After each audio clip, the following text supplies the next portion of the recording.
Should I do it after the bill list?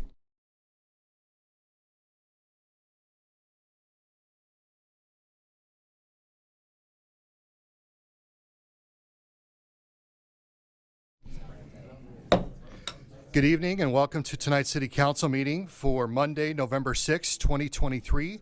We will begin with a roll call and determination of quorum. And there you go. Bieberdorf, Maher, here. Roberts, Stroman, Here. Pettigrew, here. Sechrist, here. Lehman, Ham, here.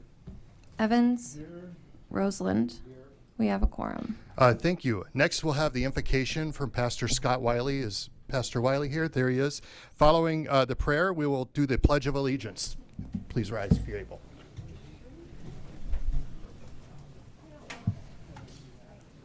Let us pray. God of justice and mercy, thank you for the gift of life and the opportunity to serve the people of our city. Help us to act with character and conviction. Help us to listen with understanding and goodwill. Help us to speak with charity and restraint. Give us a spirit of service and unity. And remind us that we are stewards of your authority. Guide us to be the leaders your people need. Help us see the humanity and dignity of those who disagree with us, and to treat all persons, no matter their perspective or personality, with the honor and respect your creation deserves. And finally, Father, renew us with the strength of your presence and the joy of helping to build a community beneficial to all its citizens. And we ask this in the precious name of Christ. Amen. Amen. Amen. I would like to say some prayers for our unhoused relatives too, please. I'm sorry, ma'am. What did you say? I couldn't hear you. Prayers for our unhoused relatives. Prayers for our unhoused relatives? Yes. I pledge allegiance to the flag of the United States of America and to the republic for which it stands, one nation, under God, indivisible, with liberty and justice for all.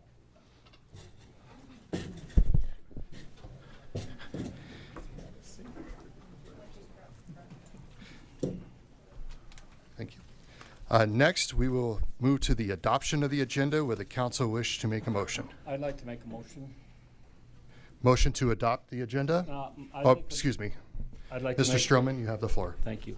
I'd like to make a motion to move general public comment to item 58A, I guess, right before the bill list, so that we can do the other business ahead of time, because we have a lot of requests.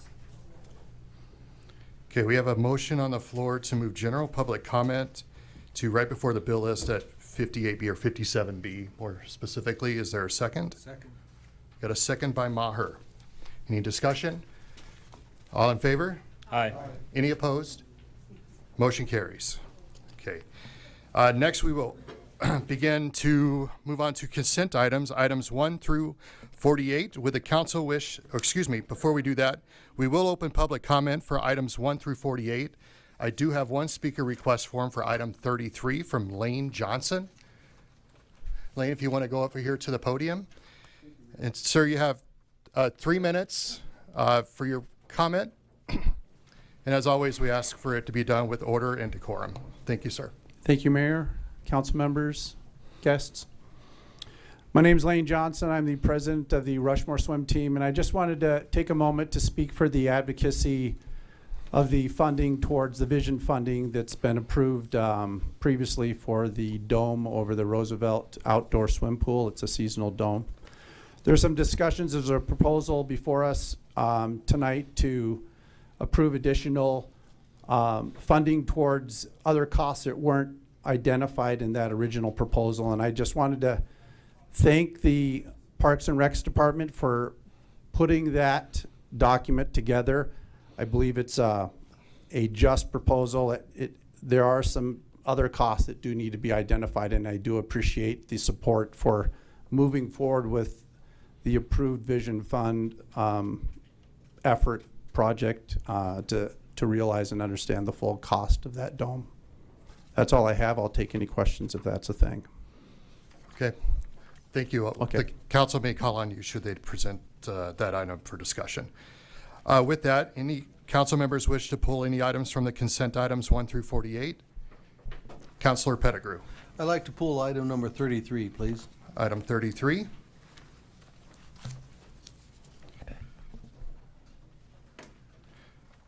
Councilor Ham. I'd like to pull item 7, please.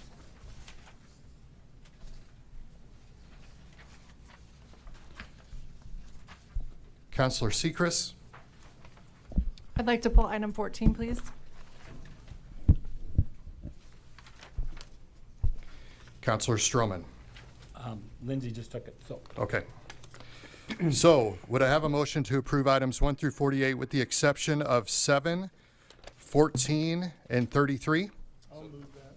Got a motion by Evans, second by Ham. All in favor? Aye. Any opposed? Motion carries. We'll go on to item 7.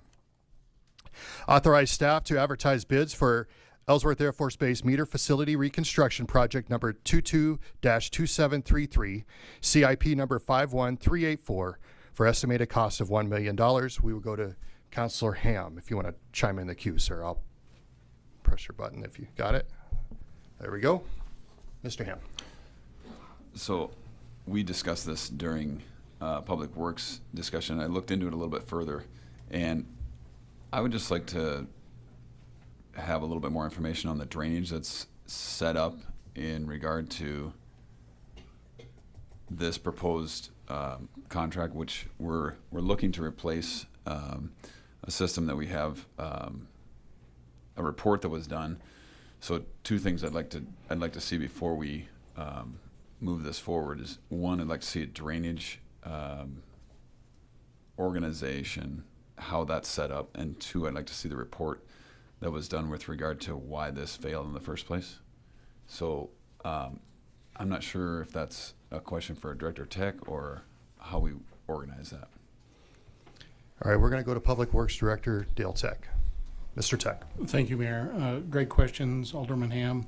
As far as the drainage is concerned, it's a very small site. After the meeting that we had last Tuesday, the engineers have already identified a very quick and efficient fix to the drainage, so it's really a non-issue, not only to that site, but to the adjoining properties as well. But certainly we'll have that in order prior to any bidding. As far as the analysis of the failure of the previous facility, I don't believe we should hold up the bidding of this because it is a critical piece of infrastructure for Ellsworth Air Force Base. But certainly we will provide that information when it becomes available, which we anticipate in the very near future. So is that something that will be available before we choose a bid? Yeah, absolutely. Okay. All right. I defer. Thank you. Okay, next we go to Councilor Stroman. Thank you, Mayor. May I ask Director Tech a question also? Absolutely. Thank you. Dale, does this coincide with item 14, which is the proposed water agreement with Boxelder, or? No, these are 2 separate issues. Okay, so the need for this is, what is the need for this particular meter facility? We have been the supplier of water to Ellsworth Air Force Base since the 1950s. As part of our agreement with Ellsworth Air Force Base, we are required to have a meter facility to meter the water going to them. So it's not something that obliges us or obligates us to any additional sending water to there, or? No, our Okay. current contract will still be valid with them. No changes to that contract. And will that contract that's with Ellsworth, is that something that's separate from item 14 also, or is that included in item 14? No, that's something completely separate. It's a permanent contract, as permanent as they can be, I should say, but that is not up for a renewal or renegotiation at this time. And does the base or the federal government contribute to this, or is this strictly on us? This is strictly on us. And is that built into the cost then that we have to provide them water? One could say that, yes. However, the cost of the water, once again, is set by contract. But yes, the price that we're charging Ellsworth is to cover all of our operations to supply them water. And do you happen to know what that is per unit? I do not. Do you know how it compares to what the citizens of Rapid City pay? It is less than what our average citizen pays. Okay. Thank you. I yield. Okay, Councilor Pettigrew. I just believe water is a very precious resource. And there's going to be wars fought in the world over water. And I just do not believe Rapid City should be liberal in their contracts with selling water. And I think it would be good to know before I can vote to approve this, what is the rate Ellsworth Air Force is paying and what is the rate the citizens of Rapid City are paying. Water is so precious, I don't think they should be paying less than what I pay at my house. So I would ask that we either move this to the next meeting or someone find out what those rates are before I can vote to support this. Thank you. Okay. Any other comments or motion?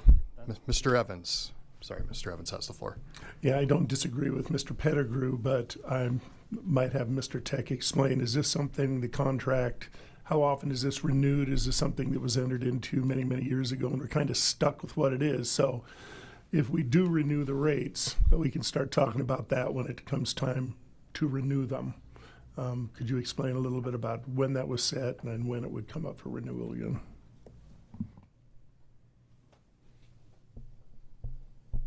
Mr. Tech. Let's try that again. There we go. The contract has been in place for many, many years. It is not set to be renewed at any point in time. As I described earlier, it is as permanent as one could have a contract. So as far as us saying what the rates are, that's already built into the contract. We can't, as a single party, just say, here are the new rates.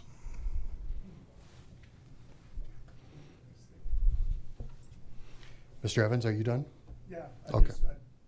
Okay. Interesting to find that out. Find out that it's in a contract. Gotcha. All right. Mr. Pettigrew, or Mr. Stroman. Sorry about that.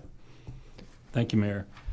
So Dale, just so I understand, this is just for we're not selling water to Ellsworth under this particular request. We're just trying to build a meter facility so that we know what to charge. Exactly. How much water is delivered to the base on a daily basis. Okay. Yep. So, I mean, if that's the extent of this particular thing, we do need to have a metering facility so that we know how much money or how much water is going over there. So I guess I can see that, but I kind of agree with, well, I really wholeheartedly agree with Mr. Pettigrew about being cautious about selling our water or the water that we treat at our expense in the city of Rapid City. But I don't see this as being a direct thing. In fact, this will probably help us recover some of our costs if we have an accurate meter facility. So. Okay. I have no other comments on the floor. Do I have a motion? Motion to approve. Second. Got a motion by Councilor Sechrist, a second by Ham to approve. All in favor? Aye. Any opposed? Motion passes with 1 no from Pettigrew. Next, we'll move to item 14. Authorize Mayor and Finance Director to sign water service agreement between the City of Rapid City and Boxelder. And we will go to Councilor Sechrist, who pulled this item. If you want to chime in. There we go. Thank you, Mayor. So many of my questions were actually answered in the previous discussion, I guess. I am curious to know how Boxelder will track their total water usage attributed to Ellsworth. So, and that was explained, and so this metering facility will in fact do just that. Am I to understand that correctly? That is correct, and these are two completely unrelated facilities that no Boxelder water will go through the Ellsworth facility ever. That's not what it's designed for. This agreement that we have in front of us today for Boxelder, if you rewind the clock back to last spring, there was an agreement reached with the South Dakota Ellsworth Development Authority, the City of Boxelder, and the City of Rapid City to provide water to the folks outside of Ellsworth Air Force Base that have polluted wells due to the firefighting agents that they used on base. So that's really the nuts and bolts of this agreement. It's a partnership between the Ellsworth Development Authority, the City of Rapid City, and the City of Boxelder to build infrastructure and provide these folks with good, clean water. Thank you for that explanation. There wasn't a lot of discussion on this at the Public Works meeting, so I just had a lot of questions with. I was also curious, what is Ellsworth, or I guess it might be two separate now if we know that, if we think of Boxelder and Ellsworth as two separate entities utilizing water source. It talks a little bit about rates for Boxelder, but do we know what the Ellsworth impact is on our water system, what that might be estimated to be? As far as total usage? As far as total usage goes? It's not a significant amount. I don't know the numbers right off the top of my head, but it's less than 10% certainly of our water supply. I'd say it's probably less than 5%. So it's a fairly minor overall percentage of our total gallonage that we produce and distribute. However, it's very important for the mission of the base. And so I guess am I to understand that this is an ongoing relationship since the 1950s? Is that what you stated? So this has been an agreement that the city's had in place for quite some time. That is correct. In fact, it even ties to the construction of Pactola Dam too. Oh, wow. So part of the water supply, or part of the purpose for the construction of Pactola Dam, was to provide Ellsworth with water. Well, I'm personally in support of Rapid City taking the position of us helping our neighboring communities when there's an opportunity to do so. I think regional collaboration to meet the needs as we grow and can be more efficient with our water systems. So I'm going to always support those efforts. My last question was just what the current user rate is for a Rapid City residential customer. It doesn't sound like we have that information. Our rates are published. I just don't happen to have it in front of me today. Next week, actually, you'll be receiving information as we're winding down our 5-year rate study. Actually, by the end of this week, I think you'll all be receiving that updated information for the next 5 years. And so the rate that is discussed in this agreement, the $1.98 per unit, is that going to be equal to or above what a Rapid City resident pays? Because I think that was for a Boxelder resident. Is that correct? Well, it's not for Boxelder resident. It's for the City of Boxelder. See, the City of Boxelder has their own distribution system. Oh, okay. So that's the difference in supplying bulk water to another municipality rather than directly to an end user. And the same situation goes with Ellsworth. We provide them with bulk water, if you will. They have their own distribution storage system. So those wholesale rates are cheaper than a residential rate. Oh, okay. Thank you for that clarification. Makes sense. Appreciate it. Okay, Councilor Maher, you have the floor, sir. Yeah, I ask Public Works a question. Absolutely. Okay, Dale, I'm just curious. You said that part of Pactola was built for Ellsworth, but doesn't Ellsworth own some water rights to Deerfield, and weren't both of those dams built by the Bureau of Reclamation? Both dams were built by the Bureau, but the authorization for the construction of Pactola Dam included an authorization for Ellsworth Air Force Base to be a beneficiary of stored water. It didn't distinguish between which pool of water that it was. And since then, there have been changes to the water allocation So yes, indeed, Ellsworth may have stored water in Deerfield. However, it does have to travel through Pactola Dam. Okay, thank you. Councilor Pettigrew, you have the floor. Thank you. As I understand it, this is a 5-year agreement. I mean, can't we, I guess I would like to make a substitute motion. Let's make it a 2-year agreement. Second. Thank you. Okay.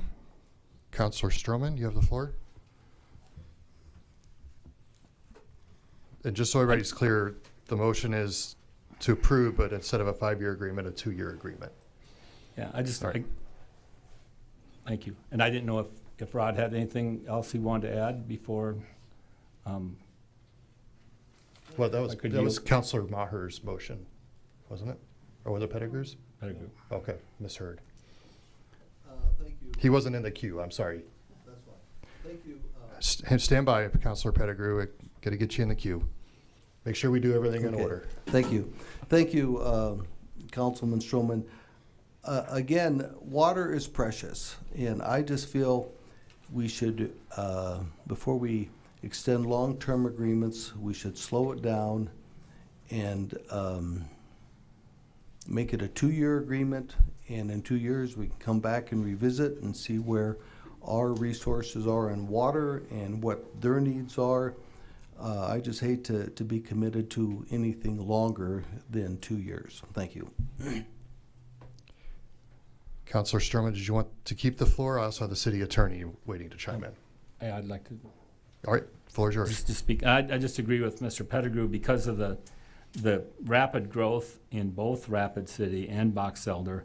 I don't want to commit to a 5-year plan at this point. I think with 2 years is, and have it revisited after 2 years, see how it's working out, see if we're meeting the needs, see if we're able to meet the contract requirements. And it should be fairly simple, I would think, to come back in and create a new contract or just update this contract after 2 years. I think that it's just kind of unpredictable of what the water supply is going to be. And it also would give us time, if we're going to work on some sort of a regional compact like Councilmember Seacrest was talking about, it gives us time to work with the surrounding communities and the other entities that would be involved to see if we can, how we can best be efficient and everyone will be able to have quality water. And without, I don't want to unfairly tax the citizens of Rapid City with costs that may get out of control, and then we're obligated to a contract for 5 years. So I would rather, I could approve this with a 2-year term. I yield. Okay, thanks. We'll go to the city attorney's office. Thank you, Mr. Mayor. I just wanted to note that there is a provision in the agreement that allows either party to terminate the agreement upon 1 year's written notice. So it is something where if the city gets a year into it and decides, hey, we don't want to continue with this thing, the other party needs a year's written notice. So there is that provision in there. Thank you. Okay, so the substitute motion is to approve with a 2-year agreement. Any other discussion? All in favor? Aye. Any opposed? Motion passes with one no from Evans. All right. What's that? Oh, okay. It's usually me. I saw your hand raise, and I can't see anything up here, so. All right, one no from Councilor Roseland. Thank you all for the discussion. Next, we're going to move to item 33, authorize a request for proposals to seek professional services for Roosevelt Pool enclosure. And for this, I have Councilor Pettigrew. So, sir, if you want to jump in the queue, I'll call on you. There you go. The floor is yours. Thank you, Mr. Mayor.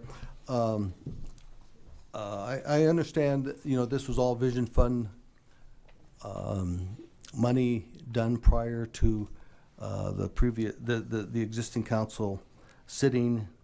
I understand the Vision Fund has been awarded, So my discussion is not about what's been done, but what's moving forward. And I attended the Legal and Finance meeting and asked a lot of questions. And I understand this is just to seek professional services. But from what I gathered at that meeting, there's going to be operation and maintenance expenses of around $380,000 a year above and beyond this contract or this proposal. And I don't know if Mr. Bigler would be able to pull that out of his budget to pay for those. Jeff, that'd be a question for you. I mean, do you have that much extra money laying around that you can support that? And if Jeff can't support that, I would ask the mayor, is he willing to put that in his budget for the following year? And we all know once we hire a consultant, those fees are high. And so I'm assuming those fees will come from the Vision Fund requests. I don't know if that's what happens. That would make sense to me. So their request is going to go down proportionately. And then when the engineer comes back, because of the current economic conditions we're living in, I'm just guessing that $385,000 figure is probably going to be $425,000. So my question is, why invest in a consultant to tell us what it's going to cost? And if the council cannot say we are going to support those extra funds, I just think investing in a consultant is just wasted money. It's all tax money. And I think we'd be better served not to even invest in the consultant. So Jeff, my first question would be to you, are those additional funds going to come out of your budget?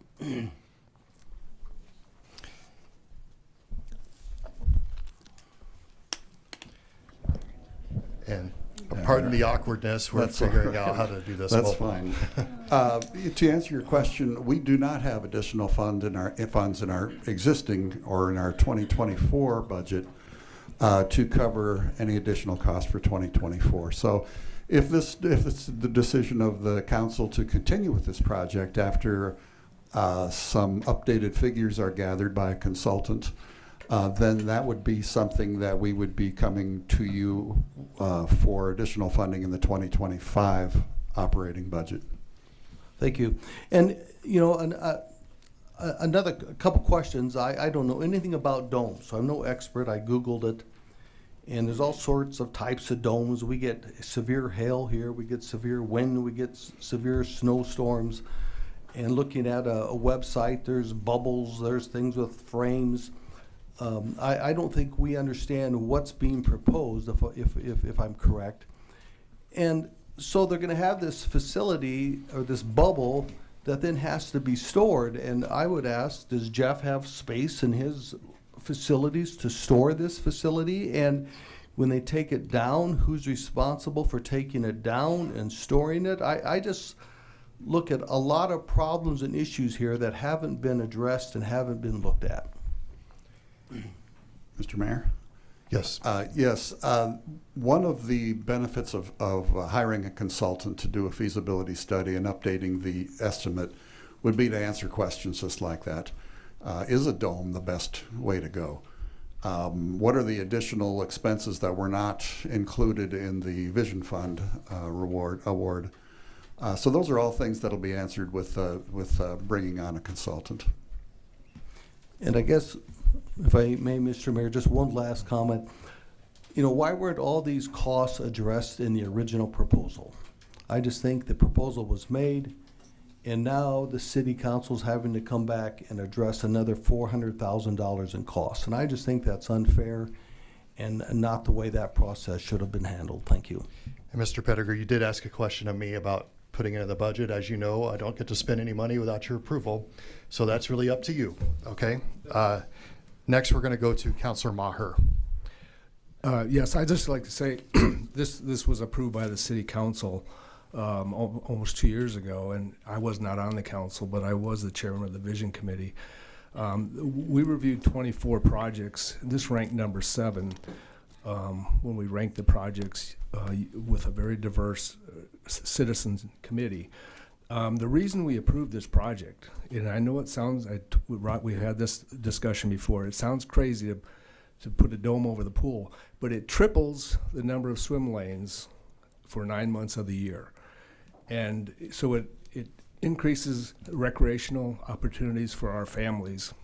And the quality of life is very important for the people of Rapid City. Right now we have a capacity problem with swim lanes. Maybe sounds insignificant, but the rec center is very critical, and that pool, it's the only 50-meter pool, and it would be covered. And those costs, that $380,000, that was in the original proposal that was made over 2 years ago. So prices have gone up, but the estimate of the annual operating costs were provided by Parks and Recs with a recommendation to go forward. They had a letter supporting the project. And then, so those costs were there, and there was a line item of $20,000 a year twice a year to put the dome up and take it down. So all that was identified. We all knew, and Parks and Recs get stuck with the operating costs of all the vision projects that have to do with Parks and Rec. So yes, it would have to be budgeted in 2025. It would take if we approved that, we had this study back now and we started moving, it would take at least a year before that dome could be constructed. Because it has to be designed and it has to be manufactured and then installed. So I would really like to move forward with this project, and this isn't moving forward with the project. This is to get, the consultant to upgrade or update the costs. And yes, the swim teams may have missed out on something that the city's going to require that goes in with the foundation or electrical, but they did have a lot of the cost up front in that project proposal. It is available online if you want to go see it. So I will support this study. Thank you. Thank you. Next, Councilor Stroman. Thank you, Mayor. Councilor Maher brought up something about the operating costs were estimated by Parks for the Vision Fund. I think he said that. But anyway, I have a question for Director Beegler, and that is, if I may, are we capable of conducting this study about what the operating costs would be for this facility, capable of doing that in-house? I know you've got a lot on your plate, and but I guess I have to ask the question: could we have that study completed in-house rather than sending it out to a consultant? Parks Director Beegler. Thank you. We, as you mentioned, we did come up with an estimate for ongoing operating costs at the time that this proposal was presented to the Vision Fund Committee. And it was a guess. It was a guess based on what we do now and what we would do with additional pool space and all the other things that are involved with the additional heating and the additional lifeguards and all of that stuff. So that's what we prepared in-house. We do not have the staff that could prepare a feasibility study or update costs in-house. Thank you. I yield. Okay. Councilor Sechrist. Thank you, Mayor. I am with Mr. Pettigrew here. I feel like I'm not going to dispute the validity of this project. I realize that this was the work of the Citizens Vision Fund Committee and approved by City Council previously. I do want to just mention that I think historically the Vision Funds have added significant operational costs to the Parks Department, and it is something that's often overlooked and an unintended consequence. And so I think right now they're estimating at $455,000 annually for the O&M of this facility.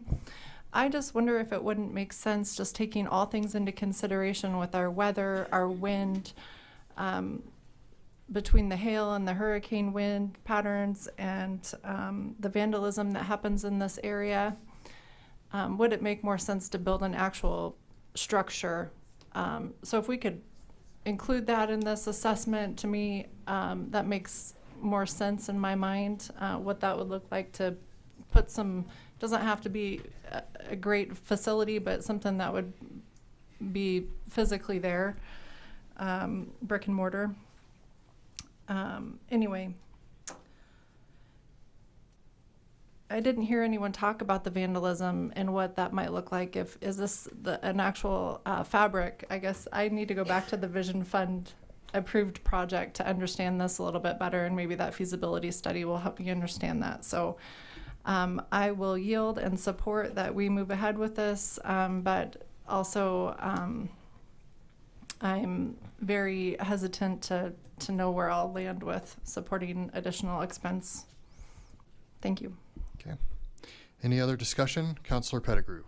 I understand, this is just to seek the professional services, but I just want to make sure I understand it. Will these professional services then be paid out of the group's vision funds? And I just want to make sure we're all clear on that. Thank you. Yes, that is correct. The consultant fees will come out of the Vision Fund award. Good discussion. Any others? All right, do we have a motion? Make the motion to approve. Second. Motion by Maher to approve, second by Bieberdorf. All in favor? Aye. Any opposed? Motion carries. That takes us to the end of the consent items. We will now begin non-consent items, items 49 through 54, and we will open public comment for items 49 through 54. I do have one public comment for item number 50 from Ben Sherman. Mr. Sherman, you have 3 minutes. You'll have it up there. Ask that you keep your comments with decorum and order. Thank you. All right. Thank you for this opportunity. So this item is about rezoning out in Rapid Valley, northeast of the school out there. The reason I'm talking about this today is not because I'm against zoning that would allow housing out there, but I'm concerned that this is low density housing. That's something that I think we could stand to look at. I know that might not be in anything that can be done here besides voting yes or no. Developers come forward to you with this request for rezoning, from what I understand. But considering that our population density here is at 1,300 per square mile, like Sioux Falls is around 1,800 per square mile, it makes our cities less walkable. It requires more dependence on vehicles, and it increases inequity in the community for people who might have car issues, and now they can't afford to repair it or replace it. Now all of a sudden they're stuck without a job and maybe even without a home.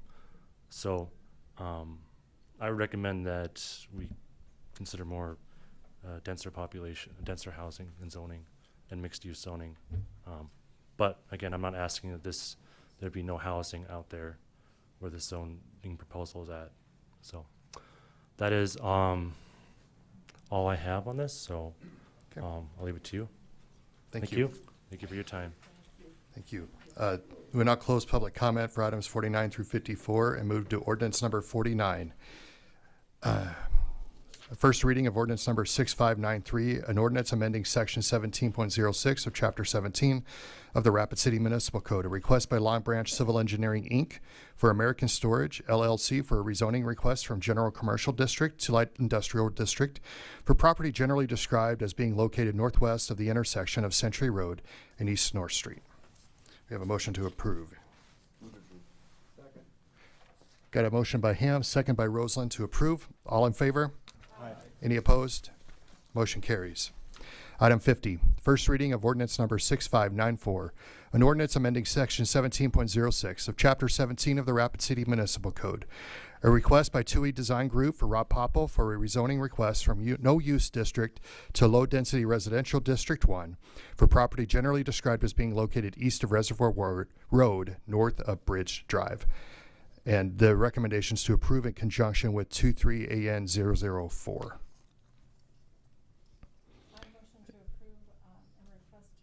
Floor. Got a motion by Sechrist. Do we have a second? Second by Maher. And Ms. Sechrist, you have the floor, ma'am. Thank you, Mayor. I just wanted to speak to the gentleman that was just here for public comment. This project plan is a little unique. It does include our much-needed single-family units as well as unique affordable housing options that are included within the project plan for first-time home buyers specifically at a more affordable rate than we see in our housing market at this time. So I'm generally in support of this project. However, as we continue to work as a community to address our affordable housing and housing needs, I do think it's important for us to look inward, and infill development should be incentivized. It should be prioritized so that we're not continuing to expand our urban footprint to where we are not able to maintain our services. And so I just wanted to thank you for coming today, and that's all I have. Okay, Councilor Evans. Thank you. Ms. Sechrist kind of touched on what I wanted to mention. With regards to the fellow over here that spoke, it is true that we have a less dense community in terms of infrastructure than Sioux Falls, but you have to understand Sioux Falls doesn't have the landscape that we have here and the geography. And so we have a lot of our land that frankly is not buildable, which they don't have as a problem there. And it's much more difficult to build here because of the geography. So that has to be taken into consideration when you talk about density. And along with what Ms. Sechrist says, we have sort of developed a donut in terms of density in this town, in that much of our high density growth has been on the periphery, and that is really not a very efficient way to have grown. And hopefully over the last few months, even years, we've been trying to do the kind of infill that Ms. Sechrist talked about and reclaim some of these undeveloped plats of land. You see it going on downtown. It's a much more efficient way to build the city because we already have the infrastructure here. So I think we're on track with that, if I'm not mistaken, Ms. Fisher, that it is our goal to stop this kind of donut development with high density things on the periphery and bring them more into town whenever we can. So I just wanted to mention those couple of things. Thank you. Thank you. So we have a motion on the floor to approve. All in favor? Aye. Any opposed? Motion carries. Next, item 51, second reading of ordinance number 6592, an ordinance regarding supplemental appropriation 5 for 2023. Second. Got a motion by Sechrist to approve, second by Ham. All in favor? Aye. Any opposed? Motion carries. Item 52, a request by FMG Engineering for Heavy Constructors, Inc. for a preliminary subdivision plan for proposed Lot 1 of Deadwood Storage Subdivision, generally described as being located north and east of Interstate 90, west of Deadwood Avenue. The recommendation is to approve with stipulations. Move to approve. Motion by Ham and a second by Bieberdorf. All in favor? Aye. Any opposed? Motion carries. Item 53, a request by FMG Engineering for Comfort Investments, LLC, for a preliminary subdivision plan for proposed Lot 1 and Lot 2 for Comfort subdivision, generally described as being located east of Campbell Street between Highway 44 and East North Street. The recommendation is to approve with stipulations. Move to approve with stipulations. Got a motion by Sechrist, second by Roseland to approve with stipulations. All in favor? Aye. Any opposed? Motion carries. Item 54, approve the attached list of 2024 alcohol beverage license renewals, which have been vetted and approved by the Rapid City Police Department and the Rapid City Fire Department. We will go to Councilor Pettigrew. I would like to remove the alcohol license renewal for item number 35 and ask that we continue that to our next council meeting thing, please. To be clear, so you're approving the list with the exception of 35, which you wish to continue to the next council meeting. Correct. Okay, and a second by Roseland. All right, any discussion? All in favor? Aye. Any opposed? Motion carries. All right, that takes us to the end of the non-consent items. We will now begin the public hearing items for item 55. I do have one request form for item 55. And actually only if needed. It looks like the owner of the property is there. So we will take item 55, read it in. If you have questions, I do have the owner here. I'll go ahead and read it in since it's by itself. Team Makuali, pardon my pronunciation, Inc., DBA Makuali for a new liquor on-sale liquor restaurant license for 4831 5th Street, Suite 101. Do we have a motion to approve? Motion to deny. Move to approve by Sechrist. Second by Evans. All right, no discussion. All in favor? Any opposed? Motion carries. There is one single consent item, so I just read it in. Now we will move on to non-consent items, public hearing items, items 56 through 58. I do have two for number 58. First, we will hear from Ross McKee on item 58. And might be in another room, so give just a moment.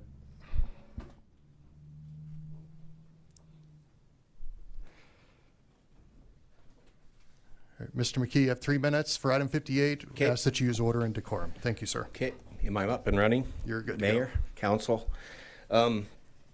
This is an appeal of a conditional use permit that was given at the October 5th Planning Commission meeting. Just to familiarize yourself a little bit with it, it's a very small private drive. There's 3 houses on it. Dr. Mark Harlow, myself, and the Newmans have a property, and the conditional use permit was for an oversized garage. When they had the signs up and everything, and Dr. Harlow called. I'm sorry, I'm nervous. Called down, and it was in violation of 3 ordinances. It was designed to be 74 by 52 oversized garage, 24 feet high, which is in violation of the municipal code. The garage space was going to be 4,400 square feet total. The detached garage was going to be 3,200 square feet total, which is 2,500 square feet more than the code is for. This was more of a miscommunication thing, I think, than anything. It also violated the setback rule for Forest Park. It also violated the height. The height was supposed to be at least is a maximum of 15 feet, and this was for 23.6 feet. So it's 23.6 feet high, 72 by 52 oversized garage. It's almost as big as Dr. Harlow's house. The recommendation from the planning was to deny it. That was their recommendation. Then when it went to the commission approved it with stipulations. And so I'm here tonight to just, we don't have any problem with the detached garage as long as it's within code and reasonable. This is an awfully big garage for a small little neighborhood. So, any questions? Well, you can stand by. When we get to that item, you might be called upon then. Okay. All right. Stand by here. Okay. Pardon me. Next up for item 58, Suzette Picard.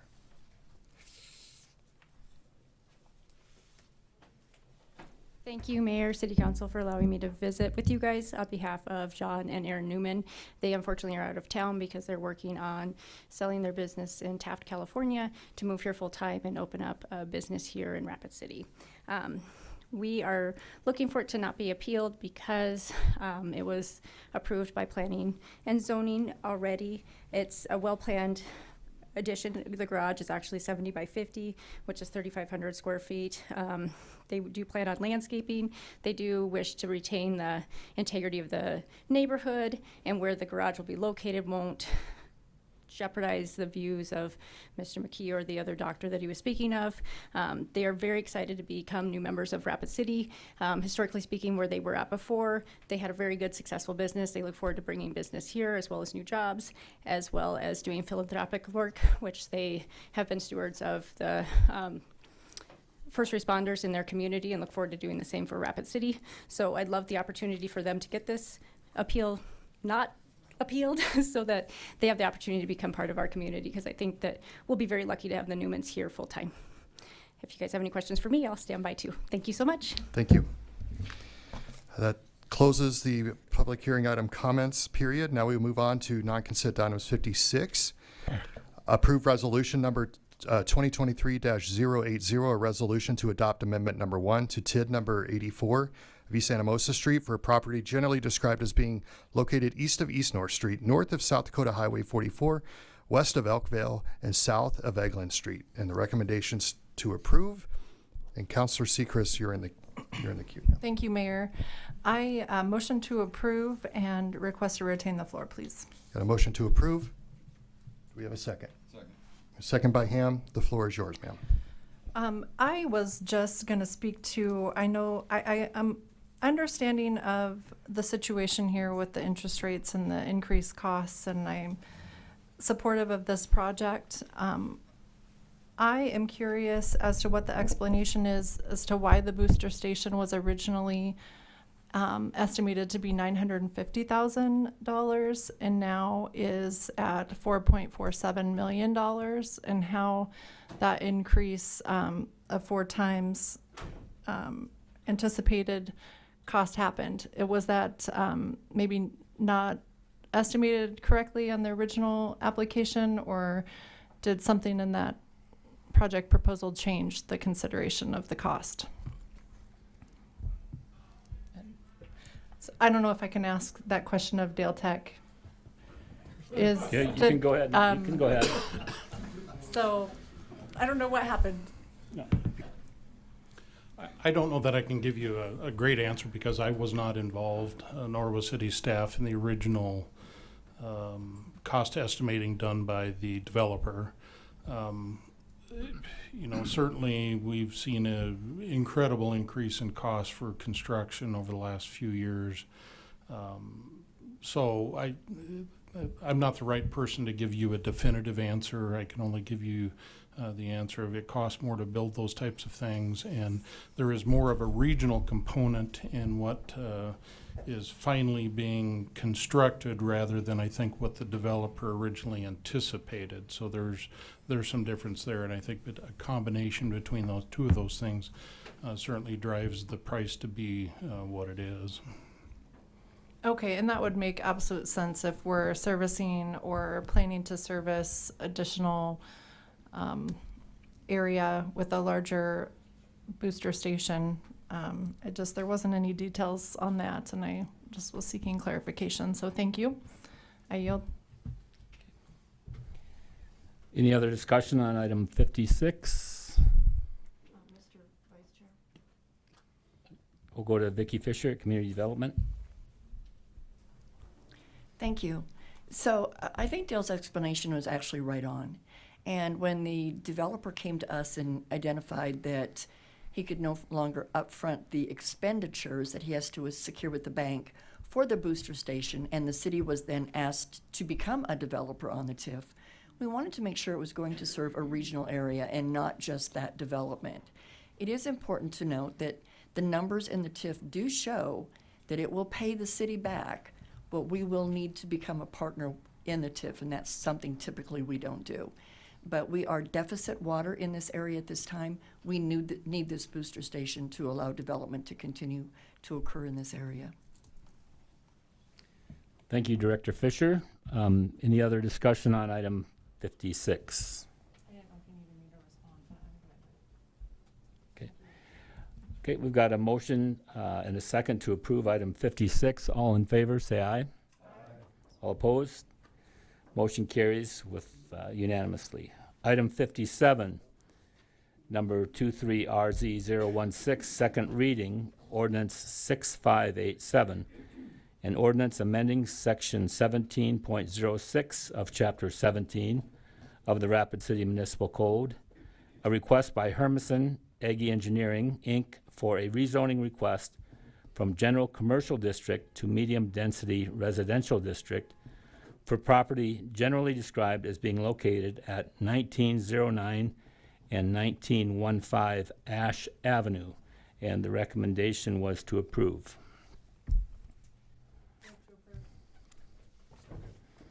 Got a motion by Sechrist and a second by Maher. No discussion?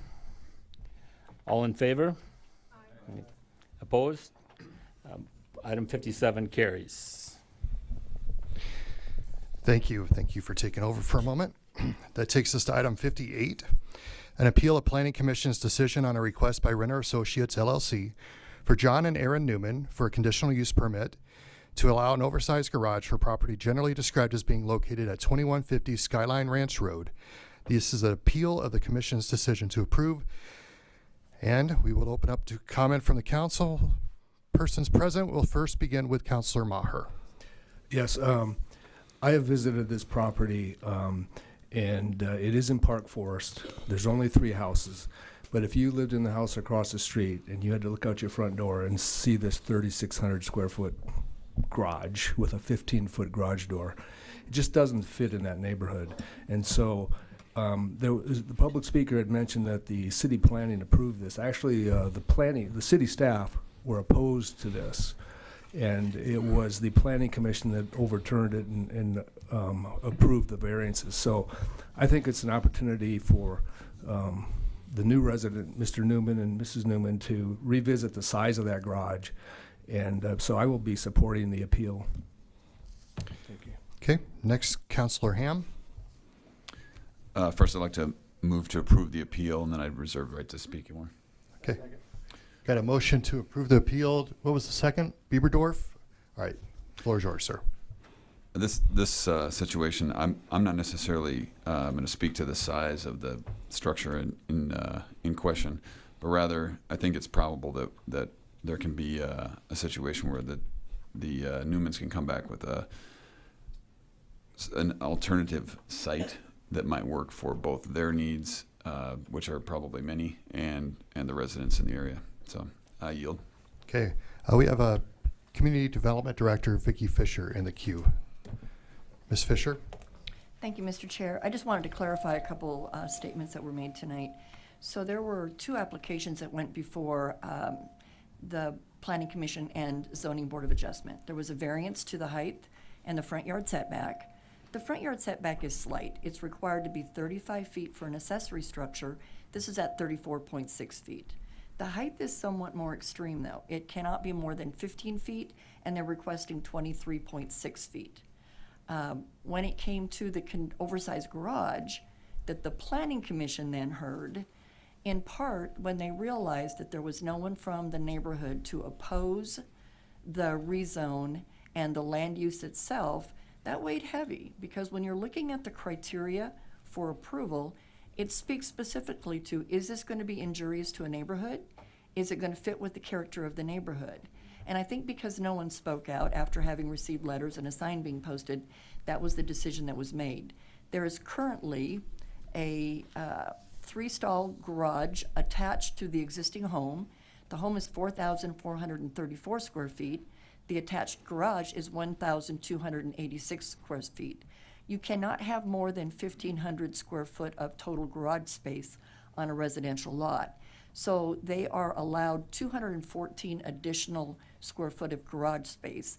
They are requesting a 52 by 72 foot detached garage at 3,596. If there is a proposal to come back with an alternate plan, it will most likely require another conditional use permit, and that too would have a public meeting, and the neighborhood would have a chance to speak to that as well. So Planning Commission did approve it with 3 stipulations. However, in their defense, I think that they didn't ignore staff's recommendation. They just landed on the side that this is a very private area, and if the neighbors don't oppose it, it wouldn't have a lot of impact on anybody else. Okay. And for the audience, we do have to ask that you keep it down during this portion of the time. Thank you. Next, we're going to go to Mr. Evans. Thank you, Mr. Mayor. I'm always suspect of whenever anybody wants to build a gigantic garage like that in a neighborhood, because really nobody needs a garage that big. For instance, my brother has all these toys in Minneapolis. He's reasonably well-to-do, and he lives on a parkway in beautiful neighborhood in Minneapolis, you know, designed back in the 20s. He parks those things about 7 miles from his house in an industrial park, because there's no way they're going to allow those kind of things to happen within the city. Just doesn't happen. You have to be a good neighbor. When there was no opposition to this particular plan, I think it's because there's only 3 people involved, and only one of the 3 was there at the time, because they didn't know that was something that needed to be done. So I think if you took a poll now, you'd probably have 2 of the 3 opposed. And as far as moving into the city, I think the first thing you do when you move into an area is you try and assimilate, and you think about your impact, whether you're coming into a new country, whether you're coming into a new city, when you're moving across town. Don't try and reshape the entire neighborhood in your own image, trying to fit in a little bit. So I'm going to definitely support this appeal. Thank you. Councilor Roseland, you have the floor, sir. Thank you. Appreciate it. I visited quite a bit with Mark Harlow concerning this issue, and he is definitely against that. He basically lives right across the street. See, all the houses, all 3 houses in that area are set back way back. So there's some privacy around that area. But this garage is not set back as far as the houses are. And it's going to be a large monstrosity in my mind for somebody to walk out of his house and it's there, right there in front of his face. So I agree with Mark Harlow and the neighbors, and I appreciate their being here and let me know what their thoughts are. And I will vote to approve the whatever it is. The appeal. Appeal, excuse me. Thank you. Thank you. Next up, Councilor Stroman. Thank you, Mayor. I just want to point out that Ms. Fisher's department goes through a very comprehensive analysis when they have an application such as this, and they take into account many factors that are, I think, required by ordinance. I know on the county level they're required by ordinance. And after their comprehensive review and looking at all the factors, which is several pages long, they determined that this should be denied. And I tend to agree with their assessment of it based on the factors that they used to determine the appropriate, whether this was an appropriate application. So I'm going to support the appeal and reverse the Planning Commission's decision. I yield. Okay, so the motion on the floor is to uphold the appeal of the Planning Commission's decision to approve. No more discussion. All in favor? Aye. Any opposed? Motion passes. All right, that takes us to general public comment period for item 57B or 48A. We have a good number of public comments, and as you've seen already, but in case you just walked in, we have the podium right over here. You have 3 minutes for your public comment. We do ask that you keep decorum and order, and we will begin with Natalie Stites-Means. And I will say, audience members, because of decorum, we do ask that you not cheer or anything. You can make your comments in the public comment, but that way we can get through all of these in a timely manner. Ms. Means, the floor is yours, ma'am. It's Ms. Stites-Means. Ms. Stites-Means, my Thank you. apologies. We're here today because we're really concerned about the abdication of duty that we see taking place in the city council against our unhoused relatives. Hope centers not being allowed to move, not being allowed to grow or exist, even in our city. There are over 3,000 people, I understand, who use the Hope Center as an address because they are housing insecure. We just listened to you all talking and debating about huge garages for all these property owners and all this development money. I didn't hear a lot of talk about the community. I didn't hear a lot of talk about who is in need in our community. And I challenge all of you here who identify and work for Christian churches to reflect on your religious beliefs, because right now, none of us are seeing the Christianity here in this city government. The Hope Center should be open and functioning, but it was never enough in the first place. There's great unmet needs that aren't even being considered in these public discussions. Even today, we pack the room with our relatives and with people concerned, with people who not only get services from places like the Hope Center or who get our meals at the parks, it's those of us who are also serving the people. It's our constitutional right to prepare meals for our community and distribute them from public parks. That's our free speech. And for many people, it's our religious freedom. It's the freedom of religion to serve the poor, to offer charity. And we go beyond that. We're just trying to keep our people alive in this city.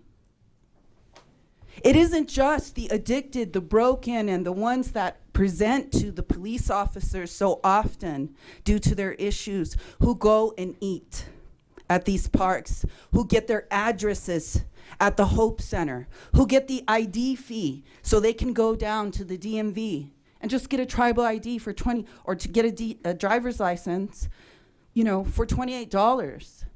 That's the level of struggle that Hope Center is addressing and that you all have abandoned, apparently. Now is not the time for law enforcement to replace services like healthcare, like social services. We have over 1,000 nonprofits registered in Rapid City, and what are they doing for the community? What are they doing for the city? What are they doing for those of us who don't often come to these city council meetings because we are not welcome here? When you put public comment at the end, your time is up. I'm sorry. Wonderful. When you put public comment at the end, Ma'am. We see you. Please. We see you, Pastor Mayor, and we see the rest of you. All right. Thank you. I would ask you, please, no disruption. I want to make sure that everybody gets an opportunity to share. Next up, we have Tony Diamond.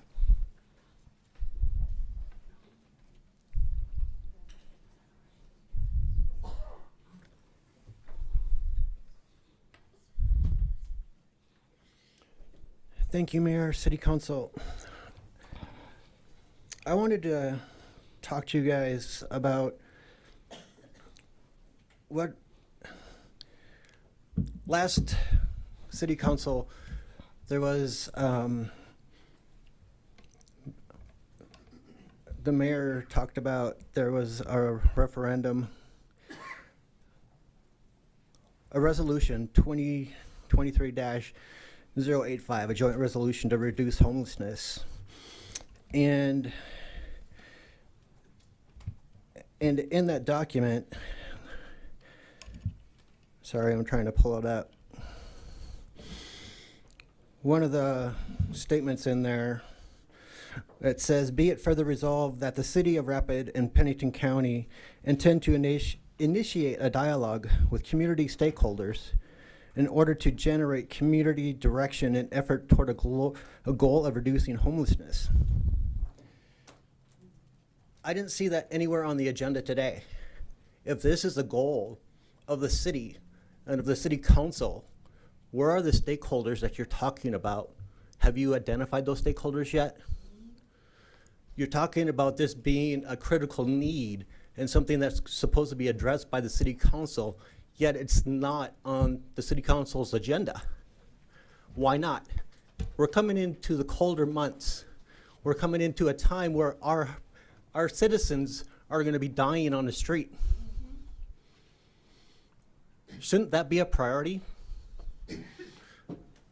As a Christian, as somebody who believes in Jesus Christ, we're supposed to take care of the least of us.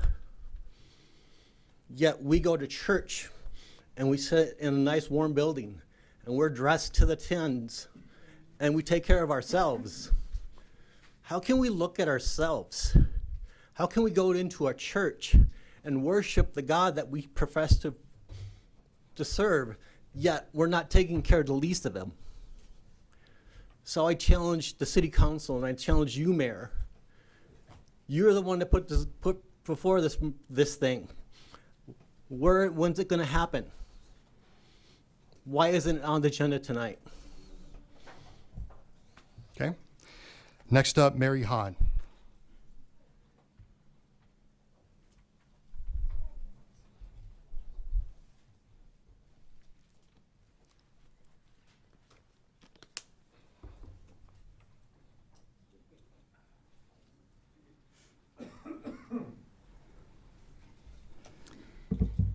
My name is Mary Hahn.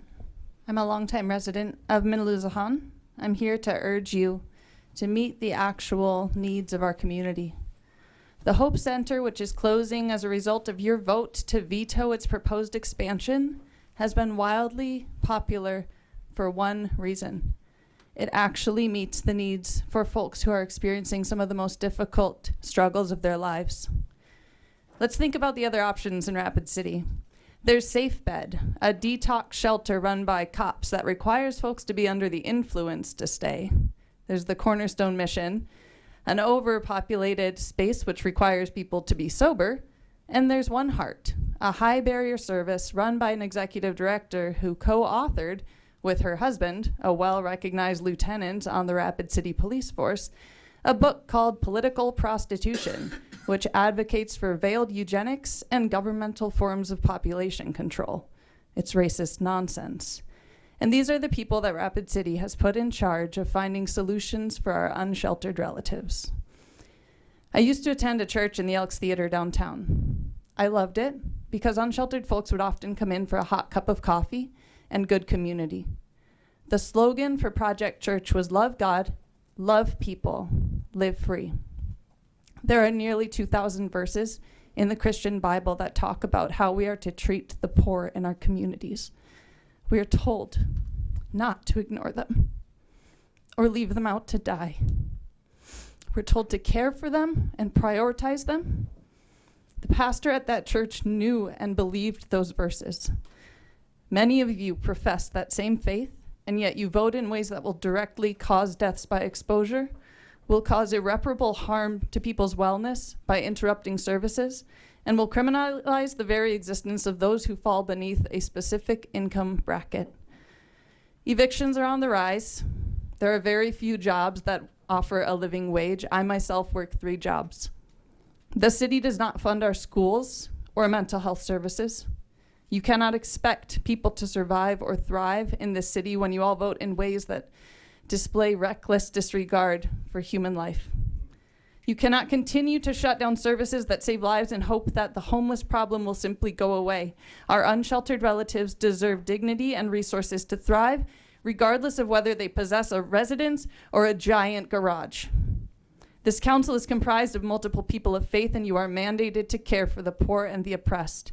Do your jobs, and better yet, act like human beings with basic compassion. Councillor Sechrist stated earlier that she's always in support of helping our neighboring communities. May we one day awaken to a world where that is true for your local constituents as well. May we one day awaken to find that when we say all, we mean all. Next up, nope. Folks, thank you. Next up, Annie Bashan.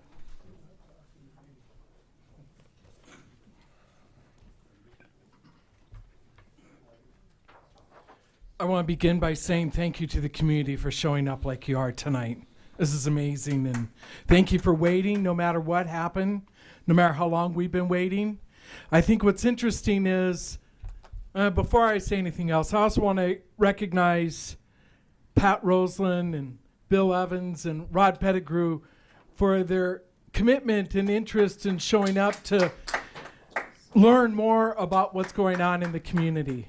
And I thank you for that.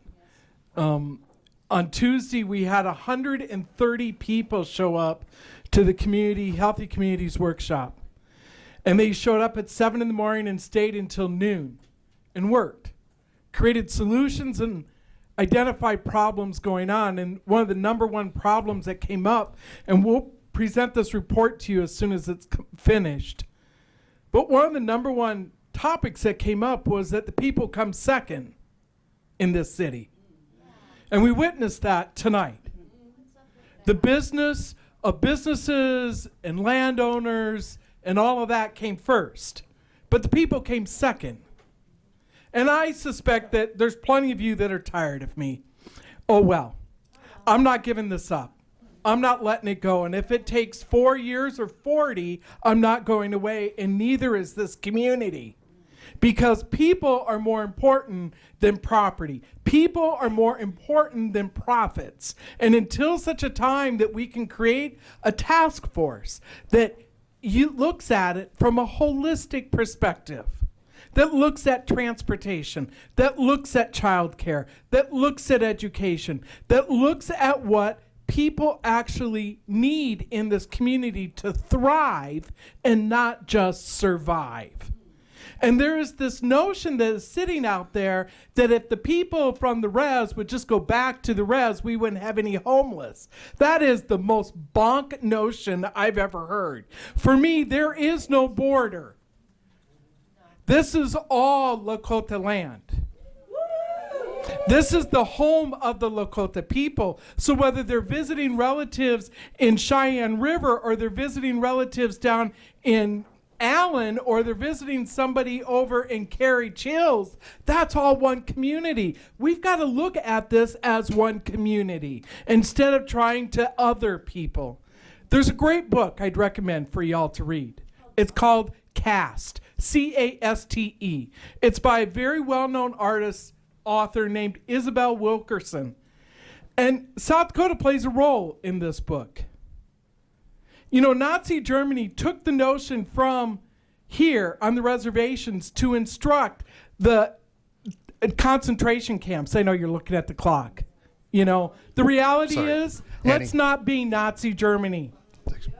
Okay, thank you. Next up, Roberta Harmon.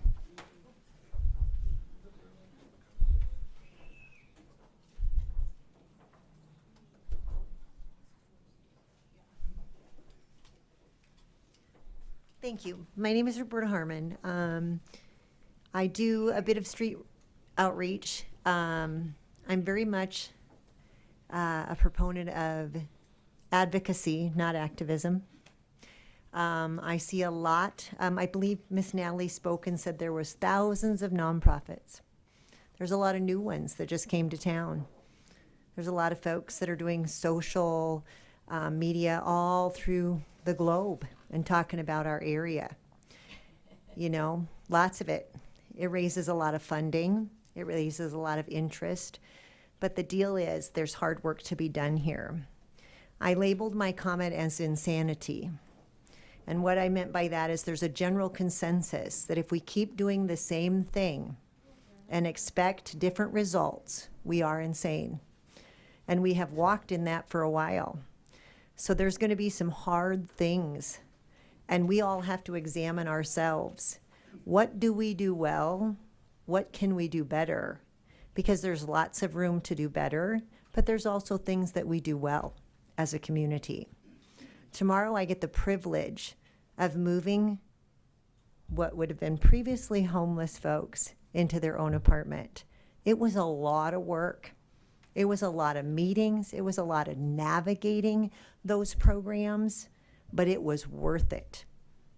It was worth it. And so I would challenge everyone out here that's here at City Council today and in the other room to please advocate for your neighbor.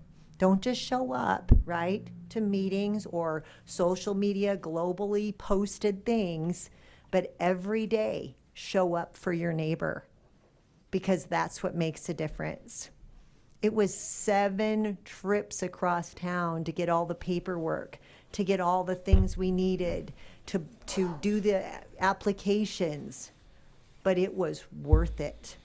So you best work as hard as you talk, everybody, because we need it.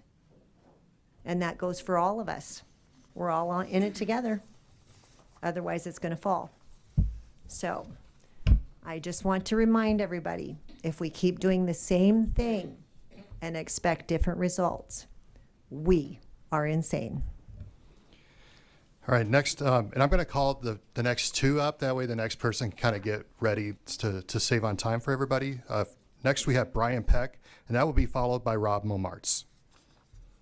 So, Mr. Peck.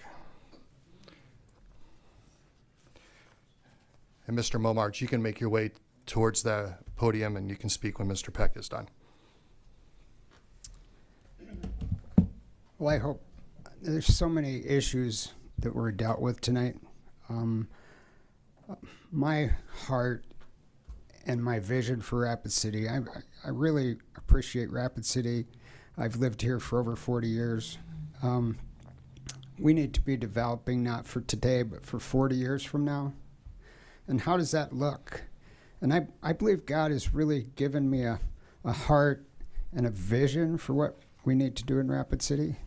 I've been able to go to Austin, Texas, and look at a really successful, it's called Community First Village, that has taken 50 acres and has given houses to 500 people in that 50 acres. It's extremely successful. The people, once they have a house, are able to make the decision if they want to get off of alcohol and drugs. There is no police that ever go to that community. It's amazing. So I am hoping to start with a friend of mine, actually his wife is from Rapid City, has a 3D printing. They 3D print houses, and they have 6 of them on that village, and his wife is from Rapid City. And 4th of July, he invited me to come down and visit.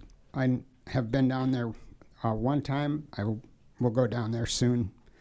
I'm hoping to, November 21st, to have a presentation at the park over in Bacon Park to propose how we can do a number of things. How can we do affordable housing? We can't do affordable housing without affordable developing. How do we take care of our water issues? We're talking about water issues tonight. I believe there's 9 million gallons of water that basically pushes poop down a pipe out to the valley of treated water. That's ridiculous. Okay, I want to start a training center, a memorial training center on 100 acres north of Mall Drive, where we can teach people how to do affordable developing and affordable housing. We can do this. We have all of the stuff available in Rapid City at Tech and at Votech. And coming alongside of my training center, we can teach people how to live 40 years from now. How is it going to look? And so I just hope that we can, tomorrow, I actually hope to start. Mr. Peck, your time is up. Thank you so much. Next up, Robert Momartz, followed by Tawny Black.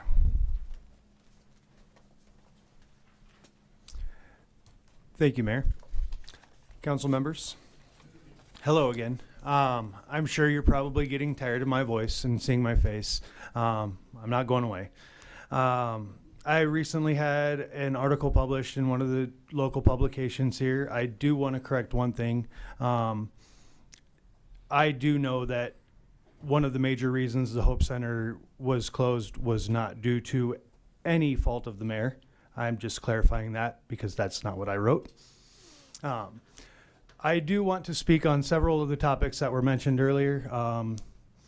I am continuing my foray into journalism. I have several other articles I'm working on. I've requested interviews with public officials all across the board, heads of organizations directly involved with the homeless population, city officials.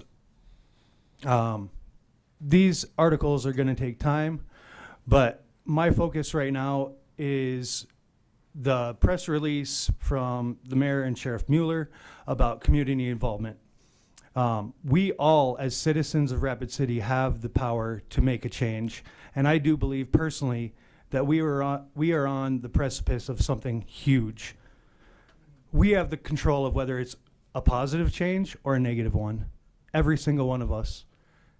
All of you in front of me included. And right now, I don't think that we're heading in the right direction. And it's going to take all of us together to do this. I come from a very strong background of a military family. I've had the chance to live various places in the world. My article that was published has reached as far as Okinawa, Japan, New York City, Florida, Texas. People hear about what's happening in Rapid City. People have come to visit me here in Rapid City, and they don't want to come back because they see what's going on here. I'll leave it at that. But I do want to say one thing. If we are going to involve the community, whatever your beliefs are, whether you're Christian or not, I want to know, as a Christian myself, when did our churches become or stop becoming sanctuaries, stop becoming safe places for safety? If my belief is true, where is our community support from entities other than the city who should not be involved in religious beliefs? It's a government entity. Your job is to determine who's following the law and not following the law, not personal opinion. I had a recent discussion with one of the council members about the new location of the Hope Center and it being a neighborhood and the Hope Center not being a reasonable... Mr. Momarch, your time's up. Understood. Thank you. Next, Tawny Black, followed by Tom Willock.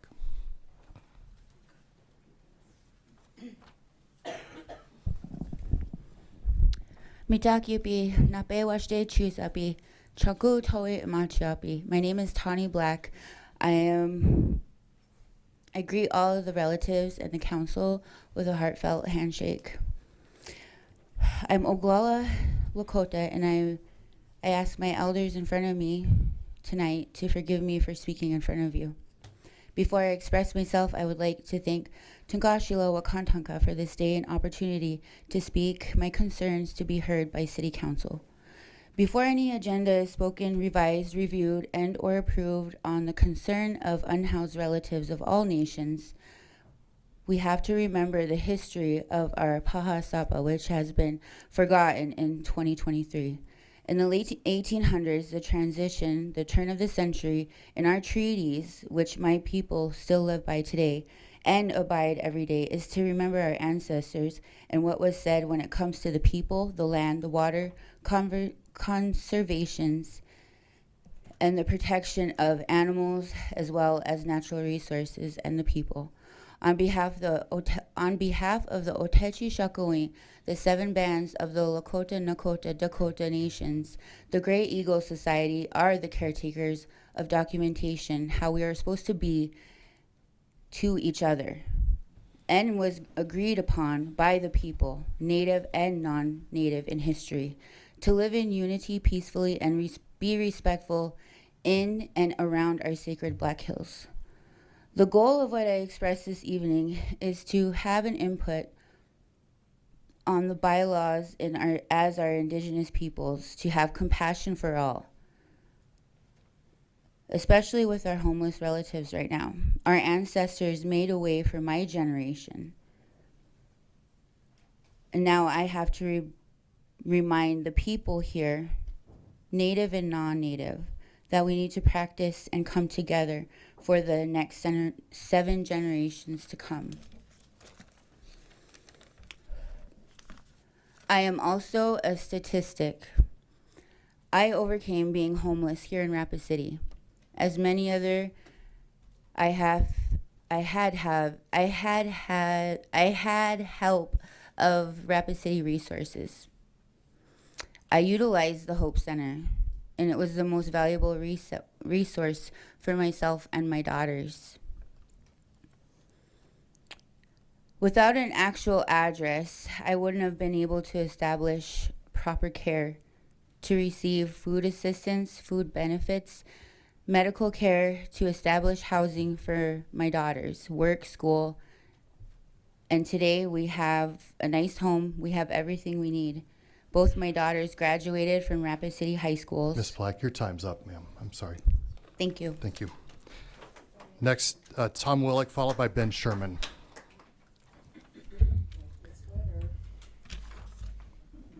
Hi, Marlene. Romans 12:20. If your enemy is hungry, feed him. If he is thirsty, give him something to drink. James 2:15 and 16. Suppose a brother or sister is without clothes and daily food. If one of you says to them, go in peace, keep warm and well fed, but does nothing about their physical needs, what good is it? Isaiah 58:10. Feed the hungry, help those in trouble. Then your light will shine out from the darkness, and the darkness around you will be as bright as noon. Matthew 25:34 through 36. Then the king will say to those on his right, come, you who are blessed by my Father, take your inheritance, the kingdom prepared for you since creation of the world. For I was hungry, and you gave me something to eat. I was thirsty, you gave me something to drink. I was a stranger, and you invited me in. I needed clothes, and you clothed me. I was sick, and you looked after me. I was in prison, and you came to visit me. Proverbs 29:7. The righteous care about the justice for the poor, but the wicked have no such concern. Mr. Ben Sherman, followed by, is it Connie Middleton, I believe? Carrie? Sorry, it was a little tough to read. And I apologize if I mispronounce anybody's name. Feel free to correct me. Mr. Sherman, the floor is yours now. Thank you. So I know we all want to find solutions to our unsheltered population. I don't doubt that. I think there might be different ways people could go at it. I've heard people say that these people who are unhoused, that they're lazy, or that they just are comfortable, or they're an addict. And while those people do exist, the vast majority of these people that are unhoused, they need a helping hand. They need our charity to be able to get out of these situations that are so hard to get out of. Without the Hope Center and even just the address, having a permanent address, like some people have said, that gives them ability to get other resources. It makes it so they can even vote. It helps get them towards food stability, job stability, and it's just terrible that we got rid of this resource and there's nothing there. It would be forgivable if we had another resource that was just as fill that void just as much, but we don't. We have nothing, and it would have cost nothing to approve that. We let NIMBYism trump human lives.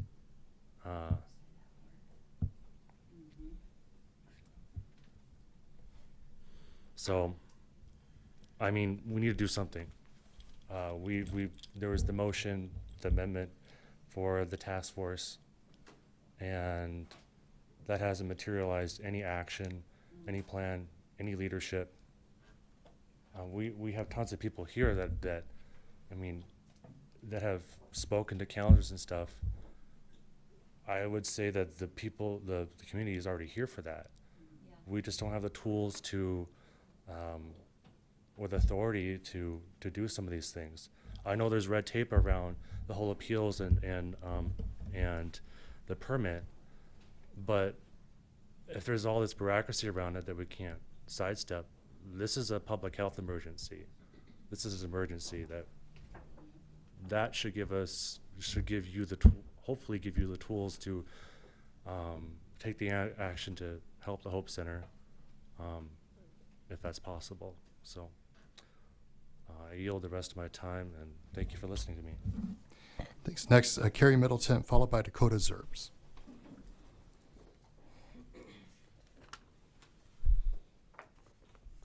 Hello, my name is Carrie Middleton. I am a resident of Minneluzahan, one of many of your constituents here this evening. I stand before you today in solidarity with our unhoused relatives and friends to urge you to halt your ongoing agenda to make our community a hostile place for them. I am one of the volunteers that have been volunteering for a few years.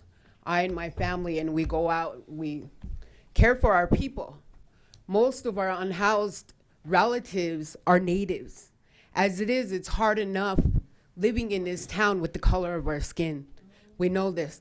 We get treated like, I don't want to say animals, because animals get treated better here than my unhoused people, than my people.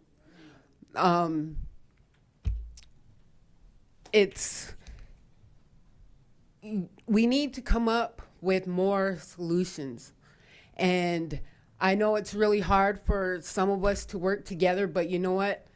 We're all doing our darnest right now, because there's only a handful of us who are out there, who are continually, no matter what our home life is, you have a good handful of us who are struggling with our own struggles and surviving, but we're out there trying to help our unhoused.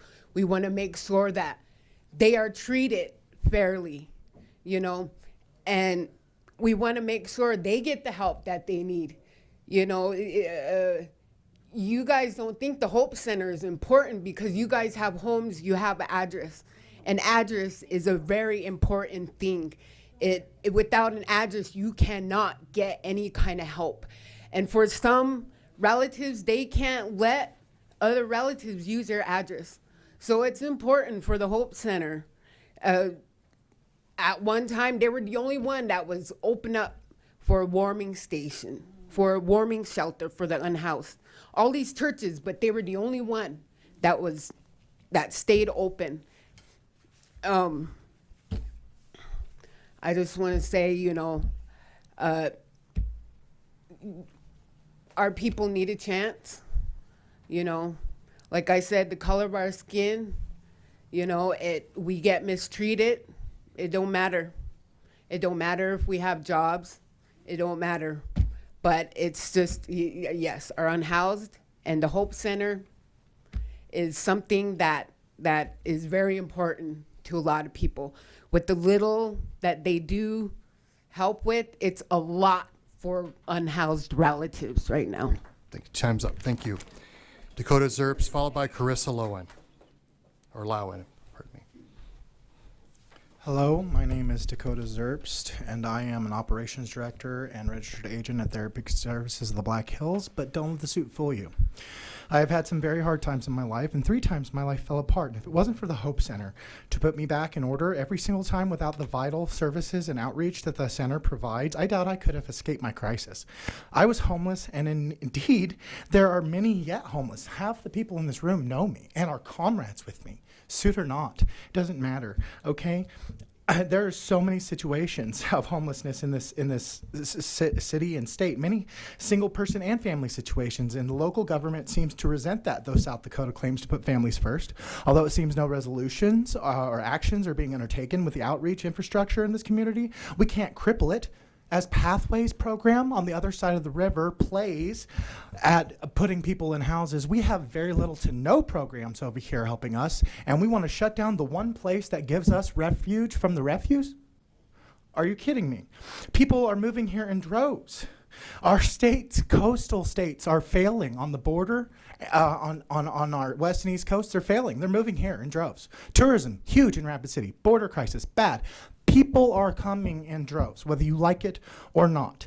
In South Dakota, 1 in 3 are mentally ill. 22% use alcohol and 15% struggle with substance abuse. Credit DSS. Me too. I could take this off and show you a huge scar where my meth addiction left me almost without an arm. I will tell you right now that we see police outside public feedings, executing warrants at the Missions, Library, Hope Center without anyone blinking or calling it conspiracy. However, and whatever you believe about that, as timely as it is, this happenstances may be, the truth I can tell you for sure is that if the Hope Center is closed because you guys don't funnel up the money in the budget to keep it open today, you will find yourselves picking up the bill elsewhere, at the library and other public places, at Alex Johnson, at the Starbucks, at the Hardee's, on East North, at the Prairie Bottle parking lot, which is already overpacked by tent city peoples because there's nowhere for them to go, okay? If we allow Pandora's box to be opened and let hope out, are you insane? What that would do in a world full of homelessness, coldness, darkness, poverty, and all these bad things already. The Hope Center was there for me when I landed in the city over a decade ago. It was there for me when COVID killed my family business. It was there for me just last November when my mother died and I hit the worst and most broken part of my life. My spirit was broken, but hope was there. My story is not unique. It's not original. There are many just like me, many here today, just like me. I'm begging you, don't open the box. Don't let hope out, because though so many have relied on the Hope Center in the past, now up, it's sir. relying on us. Your Do time's the up. right thing. Leave hope where it belongs. All right. Carissa Lowen, followed by Cheryl Angel. Hello, everyone. I'm just going to state a little bit of the obvious, but it's a really difficult time right now. Housing prices are ridiculous. We all know this. Rents are going up. People are moving here. Folks are getting displaced. There's a lot of evictions. Wages aren't going up to match all the increasing expenses. So people are having a very hard time. We all know that. Everybody in this room should know that. So it's time for us to come together and look for solutions. What are we going to do to make sure that everyone has a place to live? I don't want to hear about any more children that are having to be evicted, having to be out on the street. That's not okay, and none of us should think that that's okay. And I want to believe that all of you care about that too, that you want all the children in this community to have food in their bellies and a roof over their head. And parents are busting themselves. Their grandparents are working hard to make sure everybody's got what they need, and it's not enough. So what are we going to do about it? I would love to see everyone coming together. How can we fix this? This affects all of us. Having people suffering in the community impacts everyone. It impacts the crime rates. It impacts how things go at the schools. It impacts our hospitals. It's better for all of us if everyone has their needs met. So we can do this together. You all can make a different choice about the Hope Center, about folks choosing to feed others and offer compassion. And what I would like to see is you all being a part of the solution. And what I'm seeing right now instead is that people are giving fees to those who want to help others. You all are denying permits for very needed funds and not offering an alternative solution, but I know you can do better. So let's see it. I'd like to see a change. If you can't be a part of the solution, please don't put roadblocks in front of community members who are out here with their volunteer time and want to help others. So our community cares about, we all care. That's why we're here. And we're working every day to help each other make ends meet. People are offering this help and that help here and there. And please support that. Back us up. Let us do the work that we do to take care of each other, and don't get in the way, and then step forward to help us build bigger and better solutions. Thank you. All right, next, Cheryl Angel, followed by Joshua Kaufman.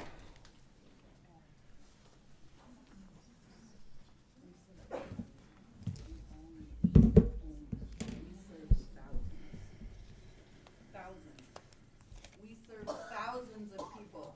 The people in this room, we serve thousands of community members. All right. Cheryl Angel, you have the floor.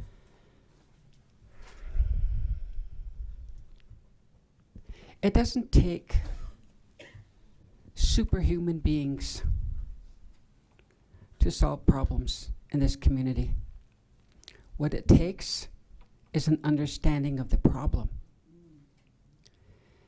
From a doctor's perspective, What you need to do to cure somebody is you need the proper diagnosis, you need the proper treatment.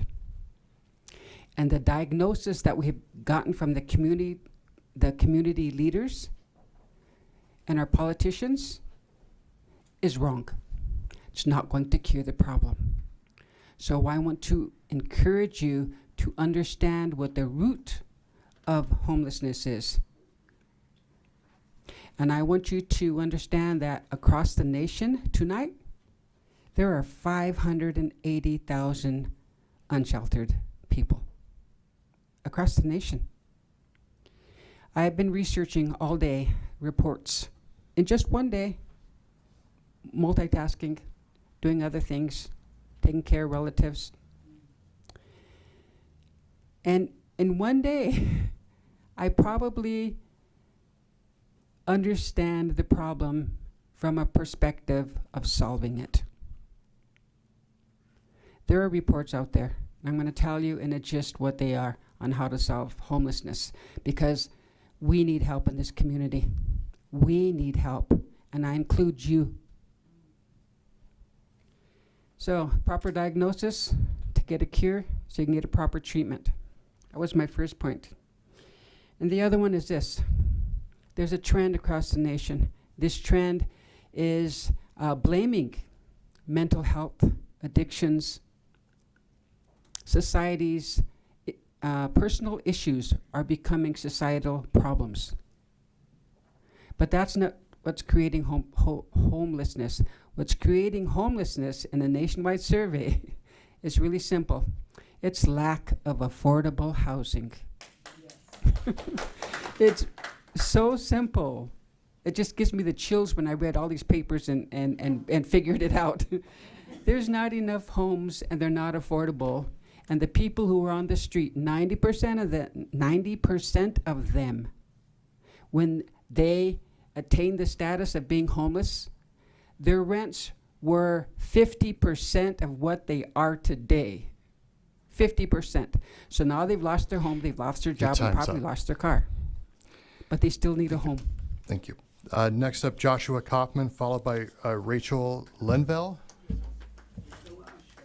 So I'm just taking these in order that they are. So Joshua Kaufman, followed by Rachel Linville.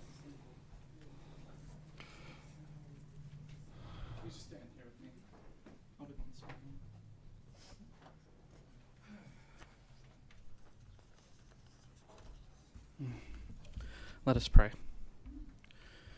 Heavenly Father, we thank you for this city council meeting. I pray that you would allow your words to speak through me, not through my own pride and ego. In Jesus' name, amen. Real briefly, for everyone who's got signs up, could you hold them up, but just hold them towards me? Wow. It's fascinating how many of these are up. Thank you. You can hold them up or leave them down. But you know what? There was one of these signs that really stuck out to me the most. You know what that was? The woman that was holding right over here. You know what it said at the end? # Jesus sucks. And that just broke my heart. And I've cried 3 times during this meeting already. City Council, I'm not here to rebuke you. You've already received lots of rebuke, and you might receive a little bit more, but I'm not here to do that for you guys. I've only been here since February, but what I see is that I got a chance to shake every single one of your hands before starting this meeting. None of you said no.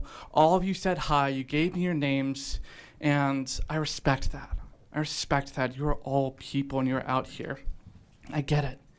You got a professional demeanor you have to uphold because the nature of this meeting, and it's okay. I see you. This is not an easy meeting to have. It's not easy to only be able to share in 3 minutes. So what I want to say is that, yeah, the church has fallen behind on this. Brian is someone who has decided to step forward as a member of the church to say we have a solution to move forward, that we want to help build affordable housing, but there is red tape. And so for the sake of the church and for the sake of the homeless, we're asking to please let's remove whatever red tape we can to move forward, because people are going to die out there. I have spent every last penny I have, and I am $4,000 in credit card debt. I left my $106,000 paying job a year, moved here from California. Homelessness is not impossible to solve. If you look at San Francisco, that's a hard problem to solve, but this city can do it. The church is moving forward on this. So I implore you, let's move forward as a team of people who are seeking to prove that Jesus is good. I don't want to see another post that says Jesus sucks. And one last thing on behalf of Brian. He's spoken, and for the sake of the Hope Center, to have a petition to move forward for a, I'm sorry, I'm going to go a little bit over here, please forgive me, to have a coffee shop built or established to move forward to replace Hope Center, if that's where we go. And one last thing for a petition, this is the part that's going over, is to request council Mr. to Kaufman, move your forward. time's up. Yes, I'm sir, sorry. just one moment. The No, ability to I have to be have fair a to longer everybody. meeting request to be able to allow speakers. Okay, Rachel Linville, followed by Dan Nicholas.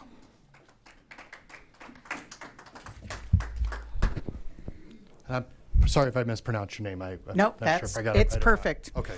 So my name is Rachel Linville, and I'm here tonight as an ally and an advocate. And the phrase that speaks to me is collaboration. And those of you that I've had the privilege of interacting with before, I'm a firm believer of collaboration. We need to agree on what's important and move forward with it. And I think we have a lot of people here who are ready to collaborate. And I think it's up to all of us, including our city council, to listen and to work on collaboration. I want to extend that talk about collaboration. We talked about collaborating with other towns on water issues. We talk a lot about collaboration. Let's focus in on that to the issue of taking care of all of our unhoused relatives. And you know what strikes me, I'm being a little bit extemporaneous here, so I hope you forgive me, but I'm struck by somebody who wants to build this monstrosity of a garage. Think of the income disparity that exists. Think of how many people could be living in a space that size. It's heated, it's got a perfect view. All of these things are going on, but yet, you know, we kind of get ourselves stuck sometimes on what's going on, and we need to spend more time listening and thinking of how we can work together, no matter what our faith is or if we don't belong to a faith, but we can all work together. We've heard we talk about compassion, and I think it's a very valuable resource that we need to extend to all the citizens of our community. If we as a community extended this compassion to the problems of the unhoused, I believe we can reach solutions that address these problems creatively. There are so many great people in this room and those who, didn't get to make it this evening. So I'm privileged in a lot of ways. One of them was getting to be part of the forum that Annie spoke of last week. I wish that all of you were there to listen to the conversations that ensued. There are lots of creative solutions out there. Look at Sioux Falls. We have people building, mini houses and looking at ways to do this. So I'm going to close with something that I heard at a conference I was at. And it was a gentleman from California who spoke and said, if service is below you, leadership is beyond you. Those are powerful words, and I want you to think about that. Time's up. Thank you. Next, Dan Nicholas, followed by Rain Nez. Thank you for allowing me to speak here.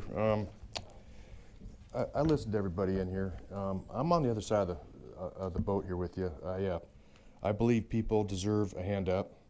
I think people that ask for a handout aren't being honest with themselves. They're cutting themselves short. I would like people to take a look at Denver in Decay You can get that on the web.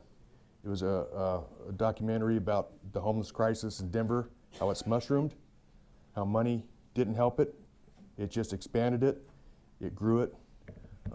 There's also an organization down there, used to be called Step Denver or Step 13. Now it's called Step Denver. This was an organization that a homeless man, a meth addict, finally had enough of being on the street, found a preacher, and what they do is you have to commit to yourself to change your own life. Get sober, get a job, work at that job, get a better job. This is a hard world we live in, and I'm struggling myself.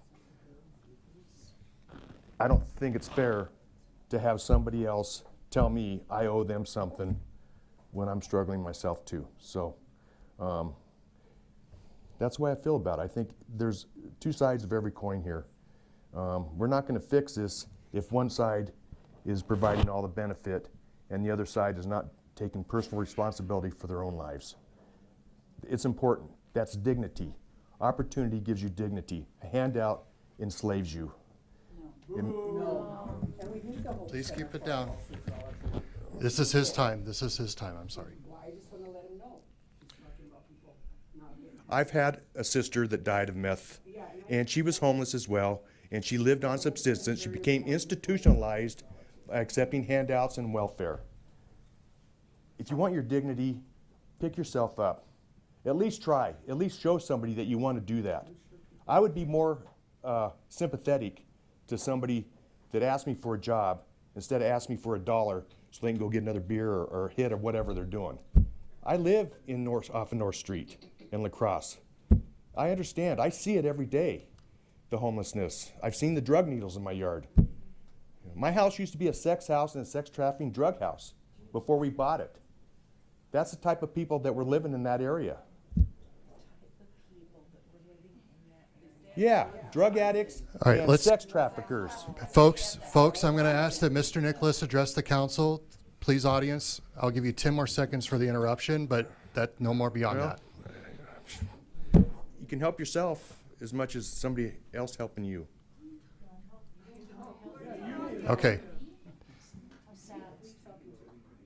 All of you. All right, sir, your time's up, Mr. Nicholas. No, folks, listen, I'm going to ask you not to interrupt when we're talking, or else I have to have you leave the room. I don't want you to do that. Let's make sure we give everybody respect to speak. Ray Nez is next, followed by Pat Zent. Is Ray Nez. I'll give a moment, followed by Pat Zent. Hard to hear out there. Okay. Rain, you have 3 minutes. Hi, Ray Nez, resident of Minneluzahan. And what we see going on today or, years previous is there's no community here. Nobody works together. It's either on this side or the other side. That says nothing about community. And the Hope Center, this is embarrassing. As this gets out, is this who we are? Is this how we're going to be? I mean, in Lakota way, we use the term, our relatives, because we make it personal. We want to help everyone in the community, not just ourselves. And, I've heard enough people talk about pulling up their bootstraps. Well, that's gone out the window with the internet. People will now know that there's gaslighting. So it'd just be great if people can, do their actions, follow their words, and maybe we'd have a better community, because there's all of us that are out here that are willing to help, because we have compassion and we have love, and we want to see the community built better than previous history. Thank you. Next, Pat Zent, followed by Hollis Flowers.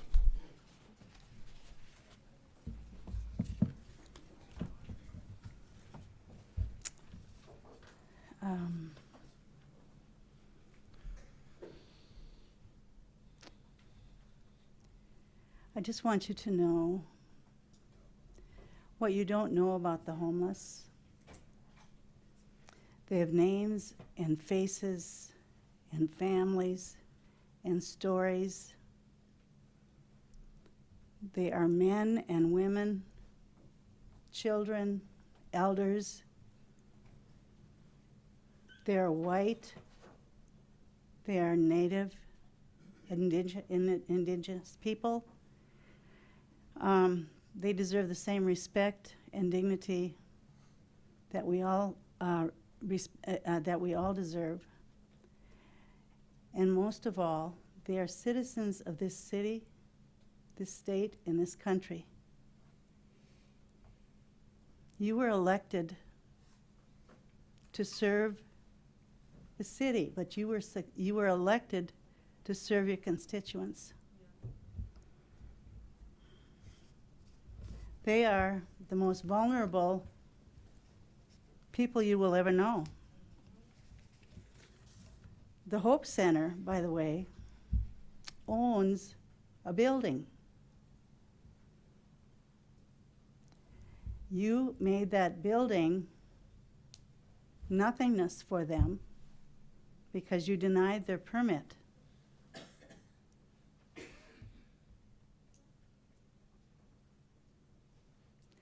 I've listened tonight to the most wonderful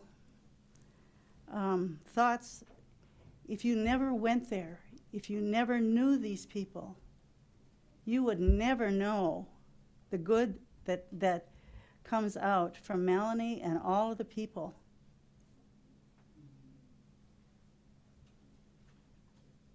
There is an answer, but they don't have it right now.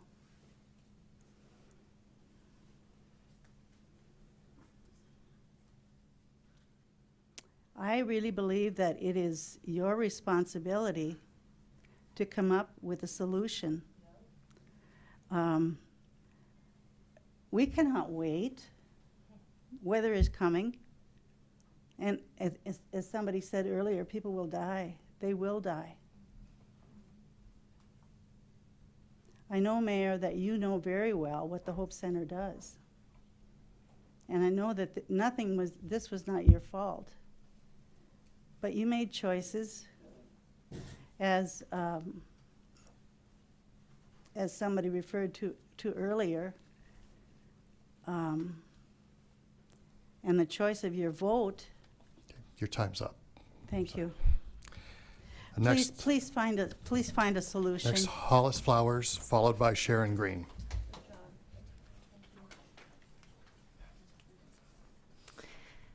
Thank you for having me. I just want to quickly pray that what I say right now be through God, and if it's not through God, let it be forgotten. I was raised in Nashville, Tennessee. I moved up here to be closer to my in-laws and my kids' family. But I was raised in Nashville in the South by a very Catholic family. And growing up, we did warming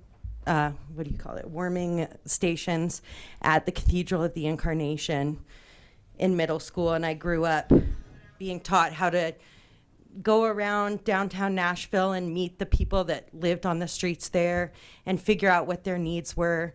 And based on that, we collected, we made these little backpacks that we passed out. That was in elementary school. And then in middle school, they sent a group of us to Haiti, where I worked with NGOs, and I learned about ineffective ways that people try to help but don't. And I, from there, worked at a lot of nonprofits. I worked for the Haitian Board of Medicine, and I saw a lot of ways in which people said that they were going to help, but really these nonprofits just kind of hoarded resources and had big warehouses of things that went unused, and a lot of ways that didn't work, right? But what I always saw that worked, and what I learned in Haiti, is that Haitians helping Haitians is what saved Haiti. People who knew what the community needed, stepping up and having the right to help each other. And in Haiti, and even in Nashville, I didn't see people standing in the way of that work. And so when I moved here, I saw some similar stuff, some people on the ground doing what they could to help the people around. And then once I got to know people, I'm nervous. I noticed that there's a lot of people, specifically the city government, standing in the way, creating ordinances and financial barriers that keep people from helping. And I was raised to share. And I think that what the city government seems to be doing, instead of eradicating homelessness, is eradicating homeless people. So more than anywhere else I've ever been, there are so many people dying here, and they're people that have lived here for thousands of years. So that feels kind of intentional. So yeah. Your time's okay. up. Thank you. Next, Sharon Green, followed by, and I'm sorry, it's hard to read, maybe Charmaine Shields. Ms. Shields is the last name, following Sharon Green. Good evening, and hello to everyone here, and thank you for this opportunity. My name is Sharon Green. I'm a licensed professional counselor and a licensed addiction counselor, and I have had the incredible privilege of working on the Pine Ridge Indian Reservation for the last 9 years, working with addicts and alcoholics.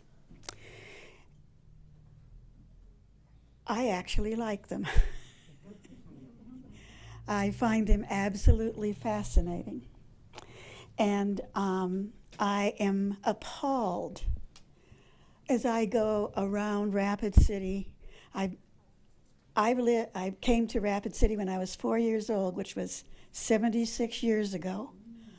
I have watched Rapid City for a long time, and I have also lived in Wall and Spearfish and have some other opportunities. But I am appalled at the attitudes that people have here regarding the reservation. It's like you'd have no clue. And there's all this vision of Native people on the reservation as being different. I got to tell you, the only difference is they pray a lot more. They pray before they eat. They pray before they go outside. They pray when they get up. I'm telling you, folks, they pray a lot. And tonight I have heard some very interesting things. For one thing, everybody seems to want you all to be better Christians. So if that's the case, they must think you're sinners. No. Right? They must feel that since you're not being according to the Bible, that therefore that must be a sin, which I personally am not particularly in favor of. I think that people are, I'd like to look back at the Neanderthals, right? Okay, so we went like this, like this, like this. And what we have now is a world of all kinds of people. And let me tell you, folks, you have way more in common with those homeless folks than you don't have. You have skin, you have hearts, you have blood, you have needs, you need to eat, you need to sleep. I have a homeless man living in my backyard. Perfectly okay. Your time's up. Thank you. Thank you very much. And I think it's Charmaine Shields, but I would like you to pronounce your name, make sure I get it correct. And that would be followed by Alan McPherson. It's Chawampi Shields. Chawampi Shields. Thank you. Good evening. My name is Chawampi Shields. I greet you all with a heartfelt handshake. I thank the mayor and for all of the council, all of the people here today. I thank you all for listening to me, and I apologize for the elders I'm speaking in front of. I would like to start with saying that I have volunteered many hours with my uncle, Lloyd Big Crow, my sister, Natalie Shields, and my mother, Tawny Black. I volunteered and dedicated my time while I was in high school, before I graduated, and I have seen the houseless. That's what they are. They're not homeless. I would like to recognize the fact that they are human beings. They have rights. They deserve to be here just as the rest of us. They have the biggest hearts. I've served them since I was a child myself. I've served children. I've served elderly, mothers, fathers, single families, individuals. And I would like to say that I have had a lot of help from my family, including Tom Willock. I would like to give him a shout out tonight and just encourage other youth to join me with helping our community. We need more youth to help, and I would like to see that, especially with our Native youth communities. I am very grateful for this opportunity to speak in front of all of you, and I would like to say that our organization that we started is called Oyate Ki Chante Washjepi, which means people with good hearts in Rapid City. And that was also founded by Lloyd Big Crow, Tom Willock, and others among myself. And I would like to also invite the mayor and the other council members to join us for a meal sometime every Friday at 4 p.m. We have meals where we serve our houseless relatives, and I think it would be a wonderful idea for you to join us, to eat dinner with us, and to see the insight and see the aspects that you don't see tonight. And I'd like to thank you for your time, and yeah, that's pretty much it. Thank you. Thank you. Next, Alan McPherson, followed by Adrian Epps. Hi, my name is Al McPherson. I'm going to be talking about money, but understand what I'm talking about is not money that has been given directly to any homeless. Several years ago, former Mayor Allender made the statement that half of the annual budget of the fire department and the police department is used to address the homeless. That amount is $15 million per year. There's approximately 500 homeless in the city. It's costing $30,000 a year per homeless person. I'd like to know where that money's going, number one.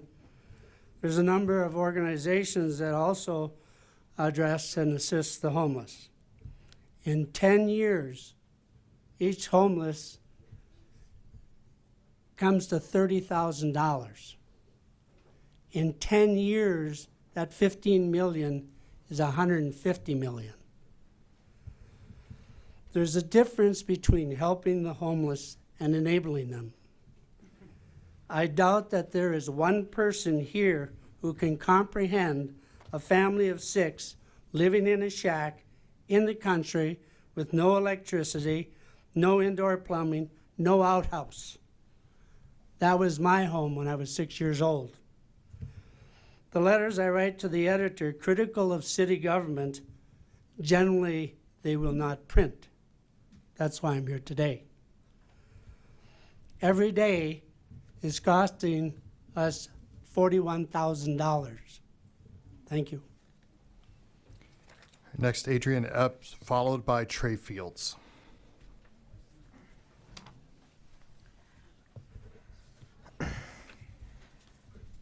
Hello.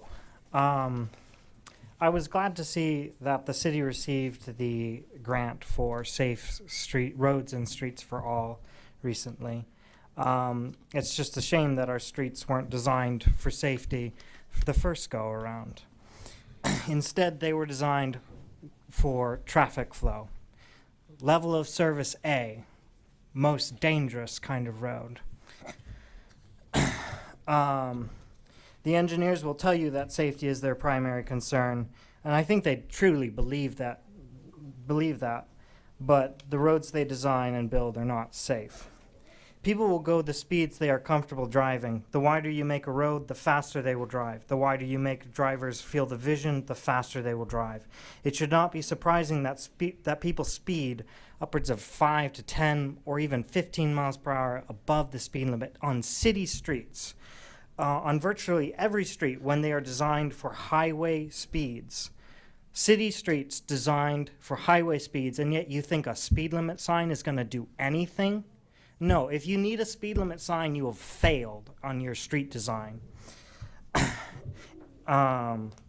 If we want safe streets, we have to stop aiming for level of service A. A road with level of service A is incredibly dangerous during off-peak hours. Don't think of peak hours. Congestion is safe. People don't die in congestion. But in off-peak hours, that's when people are driving fast, and that is when the community is at the highest danger. No one dies at level of service F. Level of service F, F for fine. F, it functions. The engineers should not rely on level of service. Like I said before, the engineers are using an outdated playbook. We need complete streets, not just streets for cars. We need streets for everyone. Strong Towns has a term for these streets that we have. They call them stroads. It's a terrible term for a terrible road. It's a kind of road that tries to be a thoroughfare, accommodating for high traffic, while also having many offshoots for people to pull onto and off the road. It's extremely dangerous, and it is extremely inefficient. It requires you to build much wider roads, like the one that I tried to convince you not to widen, and it's very expensive, and it's just not efficient. So if we want safe streets, we need to work on narrowing lanes, slowing traffic, and making sidewalks safer. We need good protected bike lanes. Time's up. Thank you. Next, Trey Fields, followed by Gene Roach. I was going to go off this, but I can't really. My name's Trey Fields. However, I'm not a resident of Rapid City. I'm a resident of Jacksonville, Florida. I was born here in Rapid City. A lot of my relatives used the Hope Center. I'm from the Peoples family, and I'm from the Lamont family. Today, I wanted to come to you and talk to you about the houseless situation in my city. We have something called the Salzbacher Foundation. It is sponsored by the Jacksonville Jaguars, many insurance firms, many residents, and independent agencies. They have done so well, they've opened up a village. To the gentleman's point, 40% of houseless people in shelters are employed. We've beat that by 63%. So when we talk about houseless issues, inevitably they always exist. The larger your city, the more commerce you have. What you need to do is look at these issues as humanity issues. The people from working class to upper class in my city view humanity and community as inseparable. Today I come to you and ask that you collaborate with the people of Rapid City. But if that's not enough, I could show you the people I canvass with. Angie Nixon, Donna Deegan, the mayor of Jacksonville, Florida. I could contact those people for you to get these resolutions for you. If you don't have a solution, that's legitimate. The next thing I ask is that you support the community by supporting these agencies, Lloyd Big Crows, meeting these people. It's hard to not find the humanity in these people when you meet them and you hear their stories. I'm not going to take up too much of your time. That's all I have to say. Next, Gene Roach, followed by Tyrone Big Crow.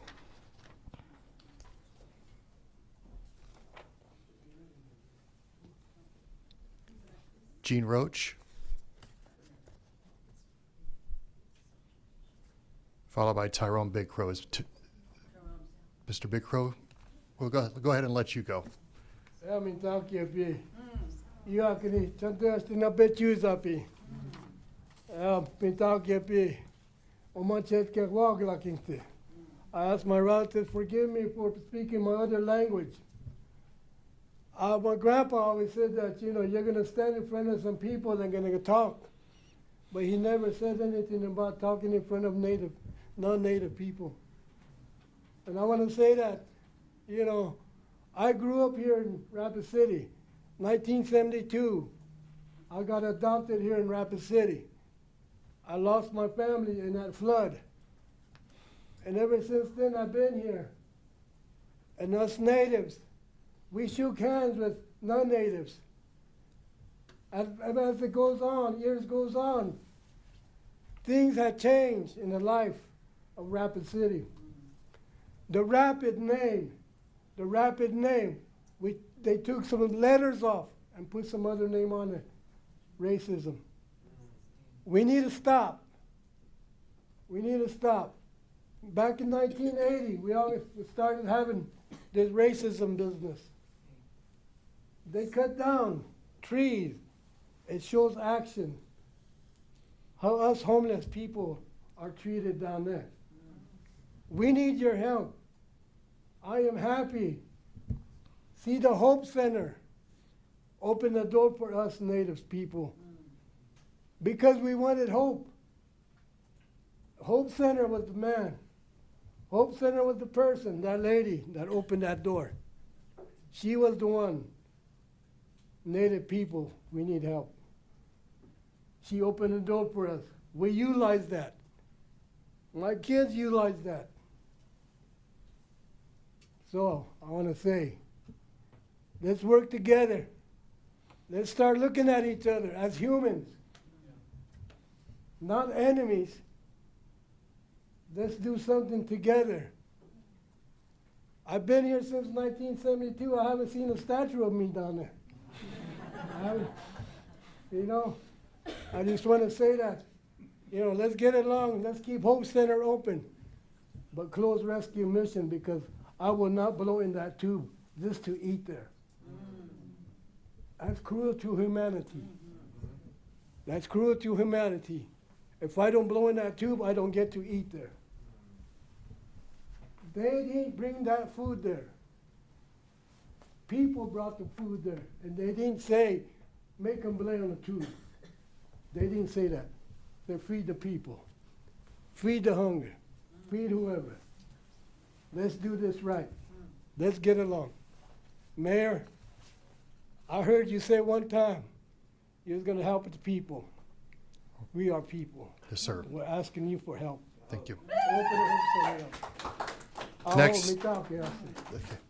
Next up is Gene Roach. Is Gene Roach here? No? Okay. We'll move on. Kirk Dickerson, followed by Christopher Pena.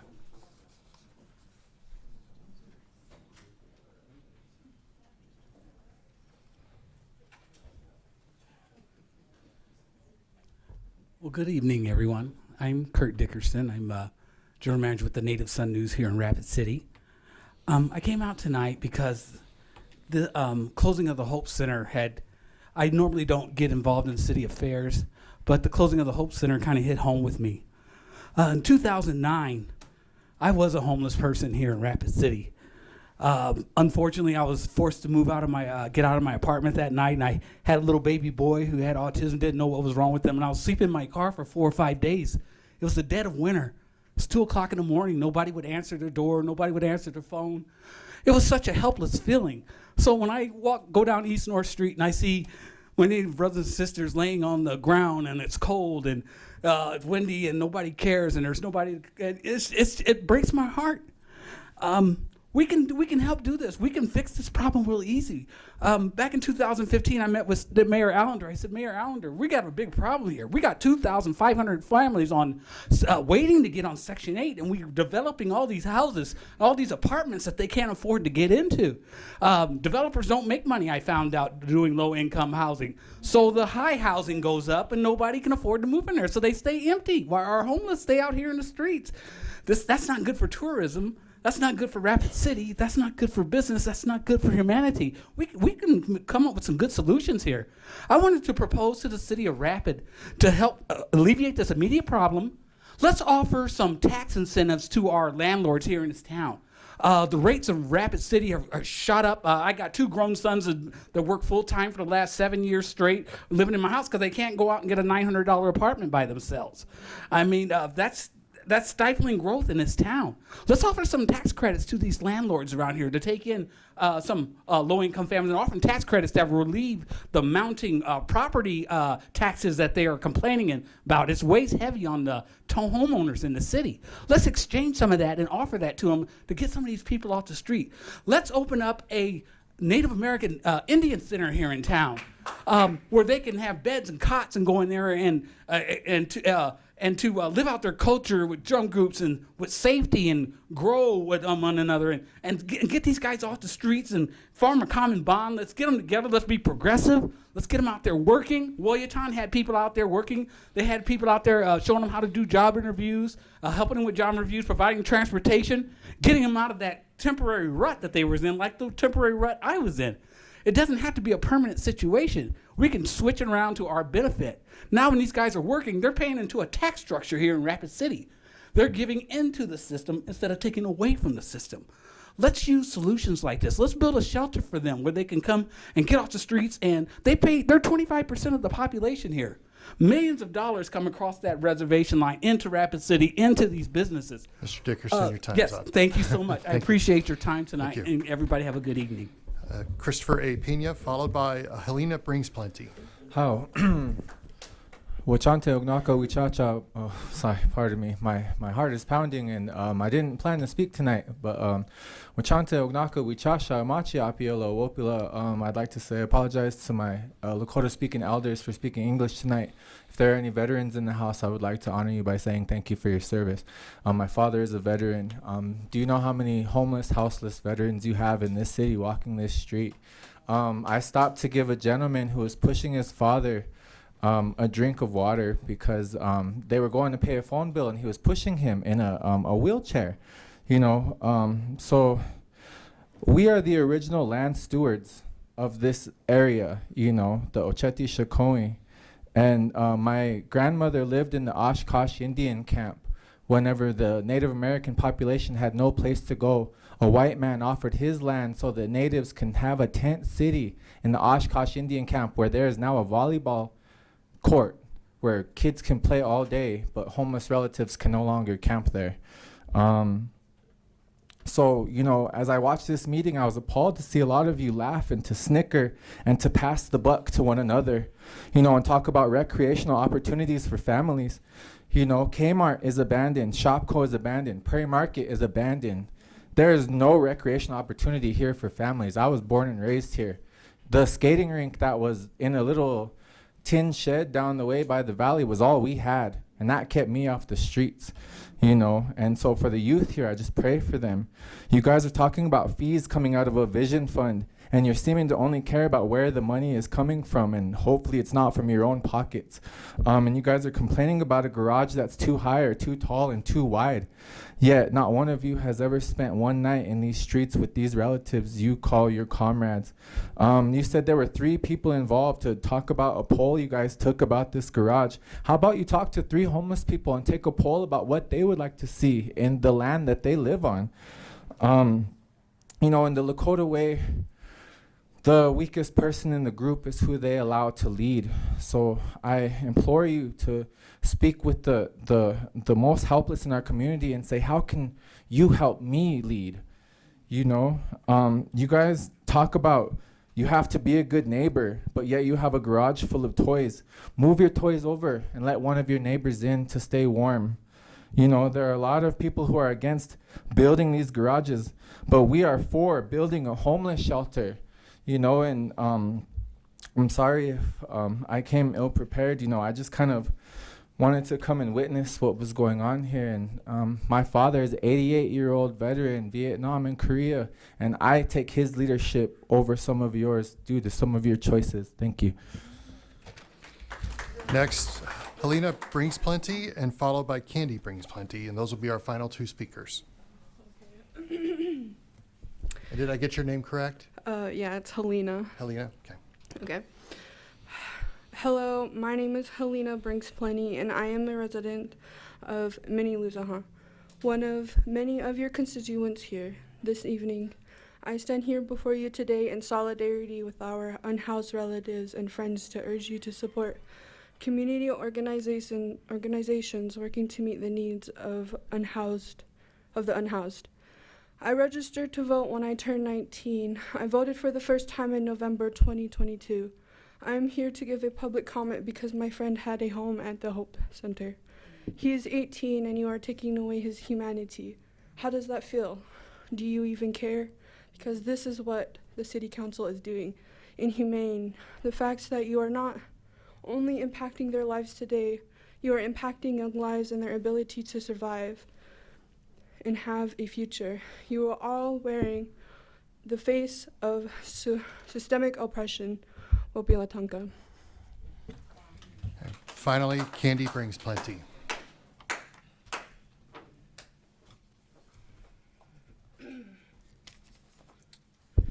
Hematakiapi. Lampe tukile, iu hachante washe nape chuziapi. Imachiapi makia tuampi io yampawe. Imachiapi mi washichu chuzekile Candy Brings Plenty. Imataha Ward 1-2. I had a whole thing written out. The last time I was here, I was the Indigenous Justice Organizer and Lobbyist for the ACLU South Dakota. There was a time when I was living on the Pine Ridge Reservation. I came home because my father had passed away and I didn't want to leave. But I grew up here in Rapid City, South Dakota. And Bill Evans, Mr. Evans, you were my orchestra teacher.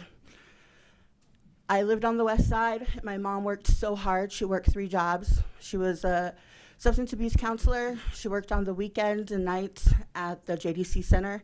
And then she also did contracting to do youth talking circles. So I grew up here and I know what that looks like. And at one time I became homeless.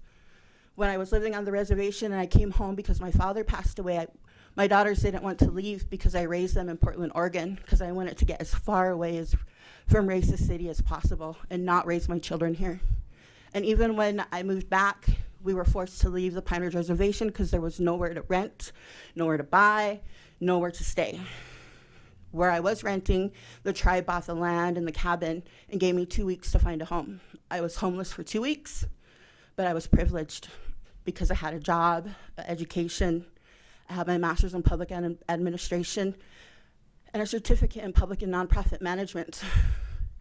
However, you know, that's what homelessness can look like. It's not just a drunk Indian.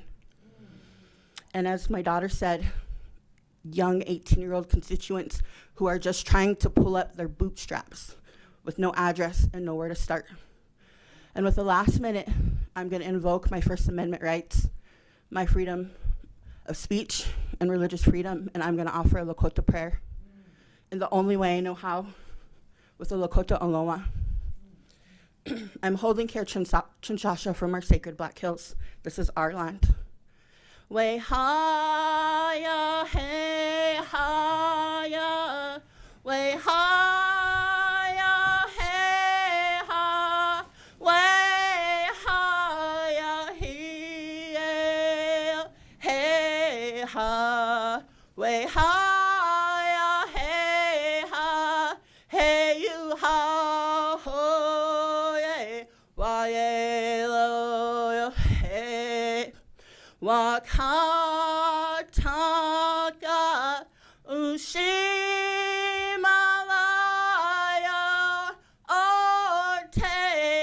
Ortehela Heha Chanu Pakile Heyuha Hoye Wayelo Hey.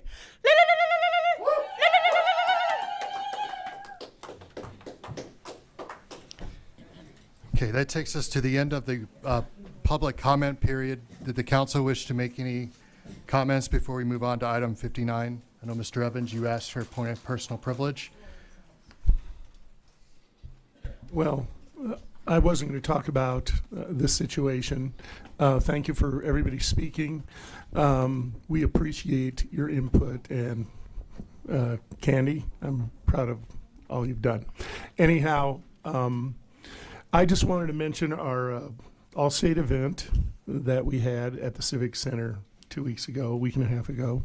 The Civic Center did such a fabulous job of hosting this, and I think there were 4,000 to 5,000 people in the audience, and the sound was so beautifully done. It was like sitting and listening to the Boston Pops on the 4th of July with all that zillions of dollars of sound systems. So I just wanted to give a shout out to the Civic Center for what a fabulous job that they did for that particular event. And I've attended them ever since I started teaching in 1979, and it was easily the best, sound miking job we've ever heard in all that time. So tell the Civic Center people what a nice job they did for that. Thank you. Okay, and if I don't have any other comments, we will move on to item 59, the bill list. And for that, we will go to Finance Director Daniel Ainsley. Thank you very much, Mr. Mayor. The total bills for tonight are $15,214,638.01. Ma'am, I'm in the middle of a public meeting. Do we have a motion? Second. Got a motion by Sechrist, second by Stroman. All in favor? Aye. Any opposed? Motion carries. Do we have a motion to adjourn? Move to adjourn. Motion by Stroman, second by Ham to adjourn. All in favor? Aye. All right, we're adjourned.